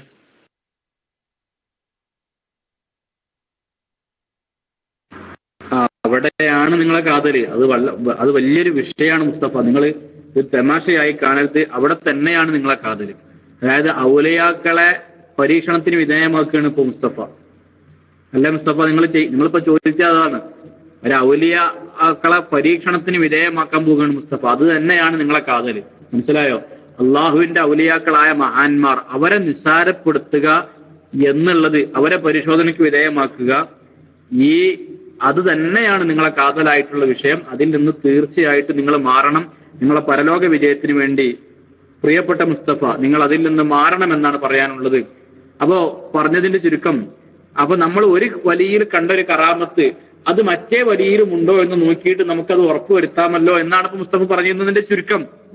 സുഹൃത്തെ, ഈ കറാമത്തുകൾ എന്ന് പറയുന്നത് നമ്മൾ ഉദ്ദേശിക്കുന്ന സമയത്തല്ല വെളിവാക്കൽ. അത് ഔലിയാക്കൾ അവരാണത് വെളിവാക്കുന്നത്. അവരത് വെളിവാക്കുന്നത് അവർക്ക് തോന്നണം ഇപ്പൊ ഇത് വെളിവാക്കണമെന്നും ഇപ്പൊ ഇത് കാണിക്കണമെന്നൊക്കെ ഔലിയാക്കളാണ് തീരുമാനിക്കുന്നത്, എന്നല്ലാതെ നമ്മളല്ല തീരുമാനിക്കുന്നത്. മനസ്സിലായോ മുസ്തഫക്ക്? മനസ്സിലാകുന്നുണ്ടോ? നമ്മള് പരീക്ഷിക്കാൻ പോയിട്ട് നമ്മളല്ല അത് കാണിക്കല്, മറിച്ച് വെളിവാക്കൽ അവരാണെന്ന് പറഞ്ഞാൽ അല്ലാഹു തആല അവർക്ക് കഴിവ് കൊടുക്കുമ്പോൾ ആ കഴിവ് കൊണ്ട് മഹാന്മാരാണത് ഒളിവാക്കുന്നത്, എന്നല്ലാതെ നമ്മൾ ചിന്തിക്കുന്ന സമയത്ത്, നമ്മൾ ഉദ്ദേശിക്കുന്ന സമയത്ത് ഇങ്ങനെ കാണിച്ചു കൊള്ളണം എന്നില്ല. അതുകൊണ്ട് നമ്മൾ ആ രൂപത്തിലേക്ക് പോകരുത്. മഹാന്മാരെ കുറിച്ച് കളിക്കുമ്പോൾ ശ്രദ്ധയോടെ അതവോടെ ആയിരിക്കണം കളിക്കേണ്ടത്. ഇല്ലെങ്കിൽ മുസ്തഫ വല്ലാത്ത അപകടത്തിലേക്ക് എത്തും. നിങ്ങളൊരു പക്ഷെ അറിയാതെ അല്ലെങ്കിൽ എന്തൊക്കെ തെറ്റിദ്ധാരണയിലൊക്കെ പെട്ടിട്ട് പലരും പറഞ്ഞു തന്നപ്പോ അതിലൊക്കെ കുടുങ്ങിയിട്ടായിരിക്കും ഈ രൂപത്തിൽ സംസാരിച്ചുകൊണ്ടിരിക്കുന്നത്. വല്ലാത്ത അബദ്ധമാണ് മുസ്തഫ നിങ്ങളെ പറയുന്നത്. തിരുത്തണം നിങ്ങളത്. നിങ്ങളോട് മറ്റൊരു വിഷയത്തിൽ നമുക്കറിയില്ല, നിങ്ങൾക്ക് എന്നെയും അറിയില്ല, എനിക്ക് നിങ്ങളെ അറിയില്ല, നിങ്ങൾക്ക് എന്നെയും അറിയില്ല. പക്ഷെ നിങ്ങൾ സംസാരത്തിൽ നിന്ന് നിങ്ങൾ വല്ലാത്തൊരു അപകടത്തിലേക്കാണ് പോകുന്നത് എന്നത് ബോധമുള്ളത് കൊണ്ടാണ് ഞാൻ ഈ രൂപത്തിൽ പറയുന്നത്. അതുകൊണ്ട് മുസ്തഫ, മഹാന്മാരായ ഔലിയാക്കളോട് കളിക്കുമ്പോൾ നമ്മൾ സാധാരണ തമാശയായി കാണരുത്, വല്ലാത്ത അപകടത്തിലേക്ക് എത്തും. നിങ്ങൾ സുന്നത്ത് ജമാഅത്തിന്റെ ആശയങ്ങൾ നന്നായി നല്ല രൂപത്തിൽ പഠിച്ച് സുന്നത്ത് ജമാഅത്തിലേക്ക് വരാൻ നിങ്ങൾ തയ്യാറാകണം എന്ന് ഓർമ്മപ്പെടുത്തി ഞാൻ മൈക്ക് വിടുകയാണ്. ഇൻഷാ അല്ലാഹ് മുസ്തഫാക്ക് മൈക്ക് തുടരണം എന്നുണ്ടെങ്കിൽ റിസാൻഡ് ചെയ്താൽ മുസ്തഫാക്ക് തന്നെ തുടരാം. ഇല്ലെങ്കിൽ ഇൻഷാ അല്ലാഹ് ഇനി ബാക്കി കാര്യങ്ങളിലേക്ക് നീങ്ങാം. നാട്ടിലെ സമയം 2 മണിയാണ് ഇപ്പോൾ. ഇനി ചർച്ച നടക്കുകയാണെങ്കിൽ ഇൻഷാ അല്ലാഹ് ആവശ്യമാണെങ്കിൽ കുറച്ച് സമയം കൂടെ തുടരാം എന്ന് ഓർമ്മപ്പെടുത്തി എല്ലാവരും ദുആ ചെയ്യണം എന്ന വസിയത്തോടെ അസ്സലാമു അലൈക്കും വറഹ്മത്തുള്ളാഹി വബറകാതുഹു.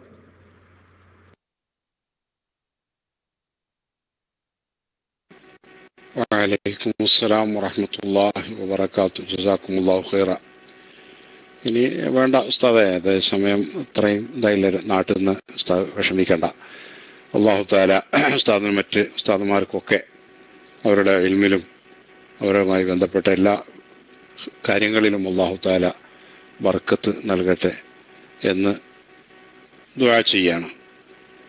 പിന്നെ മുസ്തഫയുടെ ഒരു കാര്യം കൂടി പറയാനുള്ളത്, നിങ്ങൾ സ്വീകരിച്ചാലും ഇല്ലെങ്കിലും ശരി, നിങ്ങളെ അടുത്തുനിന്ന് ഒരുപാട് അബദ്ധങ്ങൾ വരുന്നുണ്ട്. അതിൽ പെട്ടൊരു കാര്യമാണ്. ഞാൻ പിന്നെ അത് നമ്മുടെ ഈ വിഷയത്തുനിന്ന് വ്യതിചരിച്ചു പോകും എന്നുള്ളതിലേക്ക് ഞാൻ പറയാതിരുന്നതാ. നിങ്ങൾ നേരത്തെ പറഞ്ഞപ്പോൾ ഒരു വിവരക്കേട്, നിങ്ങൾ അറിവില്ലായ്മ, അതിന് കുഴപ്പമില്ല, അറിവില്ലായ്മ നിങ്ങൾ പറഞ്ഞിട്ടുണ്ടായിരുന്നു. നിങ്ങൾ കേൾക്കണ്ട, അതൊന്ന് തിരുത്തി തരാന്നുള്ള നിലക്കാണ് ഇപ്പോൾ ഞാൻ മൈക്കെടുത്തത്. ഇനി ആ അറിവില്ലായ്മ ഇനി മേലിൽ ആവർത്തിക്കണ്ടല്ലോ എന്നുള്ള നിലക്ക്.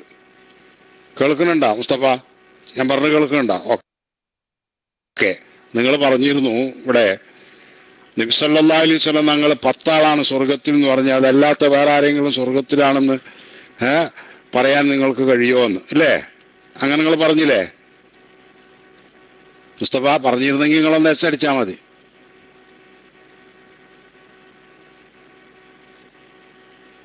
വേഗം വേണം, പറഞ്ഞിരുന്നെങ്കിൽ. ഇല്ലെങ്കിൽ അടിച്ചോളൂ, കുഴപ്പമില്ല.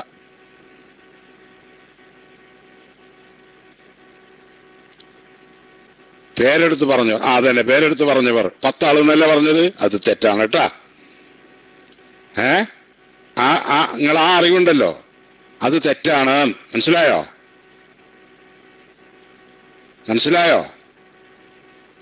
അതല്ലേ, അതങ്ങനെ തന്നെയാണ്. നിങ്ങൾ വിഷയം പഠിക്കാതെയല്ലോ, നിങ്ങൾ കിട്ടിയതായിട്ട് എവിടെന്നെങ്കിലും എന്തെങ്കിലും ഒന്ന് കേൾക്കുമ്പോ അതായിട്ട് പിന്നെ നിങ്ങൾ ഇങ്ങനെ ഓടി നടക്കുകയാണ്. അത് തന്നെ ശരി എന്നുള്ളവർക്ക്. മനസ്സിലായോ?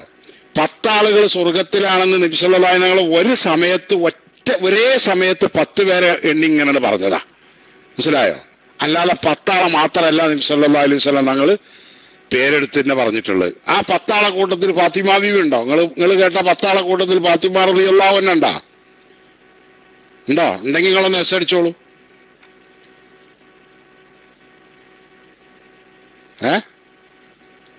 ഉണ്ടോ മുസ്തഫ? നിൽക്കട്ടെ, മറ്റുള്ള അടിക്കല്. 10 ആളെ കൂട്ടത്തിൽ നിങ്ങൾ നിങ്ങൾ ആ റസൂലുള്ള 10 പേര് പറഞ്ഞു എന്നറിയില്ലേ? ആ പേര് പറഞ്ഞു. ആ കൂട്ടത്തിൽ ഫാത്തിമ ബീവി ഉണ്ടോന്ന്?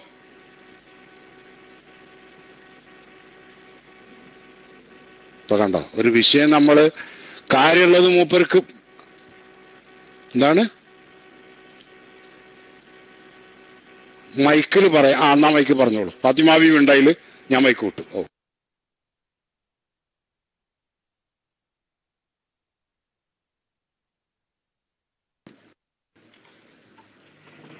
അതുകൊണ്ടാണ് ഞാൻ 1000 വർഷം എന്നുള്ളത് നിങ്ങൾക്ക് പറഞ്ഞത്. 300 വർഷം അവിടെ മാറ്റി വെച്ചത് ഞാൻ അതുകൊണ്ടാണ്. അത് മാറ്റി വെച്ചിട്ട് 10 ആൾക്കാരുടെ പേരെടുത്ത് പറഞ്ഞിട്ടുണ്ട്. അതാണ് ഞാനാ പറഞ്ഞത്. അല്ലാതെ വേറെല്ലോ നിഷേധിക്കല്ല ചെയ്തിരിക്കണത്. മൈക്കറിയില്ല. തീർച്ചയായിട്ടും നിങ്ങൾ നിഷേധിക്കുക തന്നെയാണ് ചെയ്തത്. 10 പേരല്ലാതെ മറ്റൊരാളെ പറയാൻ കഴിയും. എന്തിനീ കൊല്ലം 1000, 2000, 10000 ഒക്കെ എന്തിനു കൊല്ലത്തിന് കണക്ക്? റസൂലുള്ള എത്ര പേരെ പറഞ്ഞിട്ടുണ്ട്? എന്നാ നിങ്ങൾ പറയും, എത്ര പേരെ പറഞ്ഞിട്ടുണ്ട്? നിങ്ങളല്ലേ പറഞ്ഞു നേരത്തെ 10 പേരെ പറഞ്ഞിട്ടുള്ളൂ എന്നുള്ളത്. പേരെടുത്ത് പറഞ്ഞവർ 10 പേര് എന്നല്ലേ നിങ്ങൾ വീണ്ടും അടിച്ചത്. ഇപ്പൊ നിങ്ങൾക്ക് പറ്റിയ ഒരു വിവരക്കേട് അത് തിരുത്തി തരാൻ വേണ്ടി ശ്രമിക്കുമ്പോൾ പോലും നിങ്ങൾ ഒരു കാലം മേലെ വെക്കുകയാണ് ഇപ്പൊ ചെയ്യണത്. കണ്ടാ, അത് അഹങ്കാരത്തിന്റെ ലക്ഷണമാണ് മുസ്തഫ. അതിനാണ് കിബിർ എന്ന് പറയുന്നത്. മനസ്സിലായോ? ഇപ്പോഴും ഞാൻ നിങ്ങളോട് ചോദിച്ചു ഇല്ലേ സുഹൃത്തുക്കളെ? ഇപ്പൊ അദ്ദേഹത്തോട് ഞാൻ ചോദിച്ചില്ലേ? നിങ്ങൾ ഇങ്ങനെ പറഞ്ഞില്ലേ, അദ്ദേഹം എസ് അടിച്ചു, ഇത് അതിന്റെ മേലെ കാണണം, എസ് അടിച്ചു. അതിന്റെ ശേഷം പിന്നെ ഒന്നും കൂടി പ്രത്യേകം പറഞ്ഞു, പേരെടുത്ത് പറഞ്ഞവർ, റസൂലുള്ള പേരെടുത്ത് പറഞ്ഞവർ 10 പേരാണ്. എന്നാ അത് വിവരക്കേടാണ് നിങ്ങൾ പറയുന്നത്. റസൂലുള്ള പേരെടുത്ത് പറഞ്ഞവർ 10 പേരല്ല, ഇനിയും ഒരുപാട് പേരുണ്ട്. മനസ്സിലായോ നിങ്ങൾക്ക്? ഫാത്തിമ റളിയല്ലാഹു അൻഹ നബി പറഞ്ഞിട്ടുണ്ട്, ആ 10ൽ പെടൂലത്. ബിലാലുൽ മുഅദ്ദിൻ റളിയല്ലാഹു അൻഹു സ്വർഗത്തിലാണെന്ന് റസൂലുള്ള പറഞ്ഞിട്ടുണ്ട്, 10ൽ പെടൂലത്. ഹസൻ ഹുസൈൻ റളിയല്ലാഹു അൻഹുമ ഇവർ രണ്ടുപേരും സ്വർഗത്തിലെ ലീഡർമാരാണെന്ന് റസൂലുള്ള പറഞ്ഞിട്ടുണ്ട്, 10ൽ പെടൂലത്. ഉക്കാസ റളിയല്ലാഹു അൻഹു ഹിസാബ് പോലും ഇല്ലാതെ സ്വർഗത്തിൽ പ്രവേശിക്കാൻ എന്ന് റസൂലുള്ളാഹി സ്വല്ലല്ലാഹു അലൈഹി വസല്ലം തങ്ങൾ പറഞ്ഞിട്ടുള്ള സ്വഹാബിയാണ്, 10ൽ പെടൂലത്.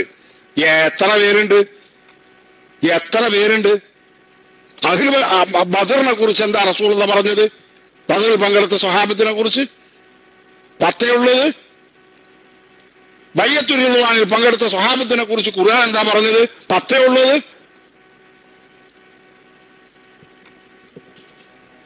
ഈ ജാതി പിഴച്ച മുജാഹിദുകളുടെ വഹാബികളുടെ വിശ്വാസം വെച്ച് നടക്കുന്നത്.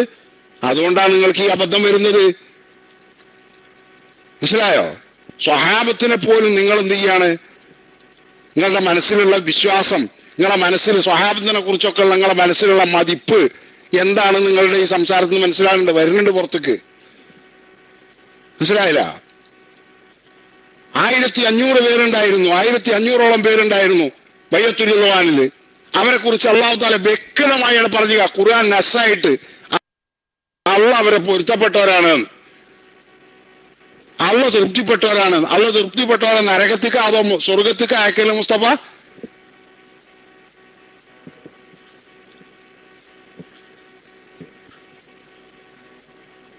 അപ്പോ സ്വർഗത്തിലാണെന്ന് റസൂലുള്ളാഹി സ്വല്ലല്ലാഹു അലൈഹി വസല്ലം അങ്ങനൊരു തെറ്റിദ്ധാരണ, അതായത് ഈ ആളുകളെ പഴിവിളപ്പിക്കാൻ വേണ്ടി നടക്കുന്ന മുറി മൗലവിമാര് പറഞ്ഞു കൊടുക്കുകയാണ്. എന്ത്?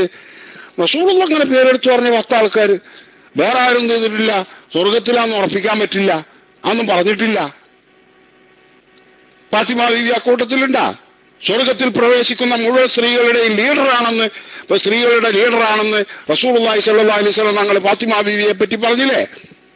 ഇതുണ്ടോ ഖുർആനിൽ അല്ലാഹു പറഞ്ഞു, ലഖദ് റളിയല്ലാഹു അനിൽ മുഅ്മിനീന ഇദ് യുബായിഊനക തഹത അശ്ശജറ.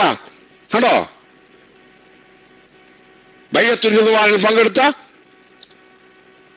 സ്വഹാബത്തിനെ കുറിച്ചാണ് അല്ലാഹു ഖുർആനിൽ പറഞ്ഞത്. റളിയല്ലാഹ്, അല്ലാഹു തൃപ്തിപ്പെട്ടവരാണ്. അല്ലാഹു തൃപ്തിപ്പെട്ടവരെ നരകത്തിക്കാ പറഞ്ഞേക്കല് അതോ സ്വർഗത്തിക്കോ പറഞ്ഞേക്കല്? അപ്പൊ അതുകൊണ്ട് വളരെ അപകടകരമായ വിശ്വാസമാണ് നിങ്ങൾ വെച്ചു പുലർത്തുന്നത്. അള്ളാഹു കാത്തു രക്ഷിക്കട്ടെ.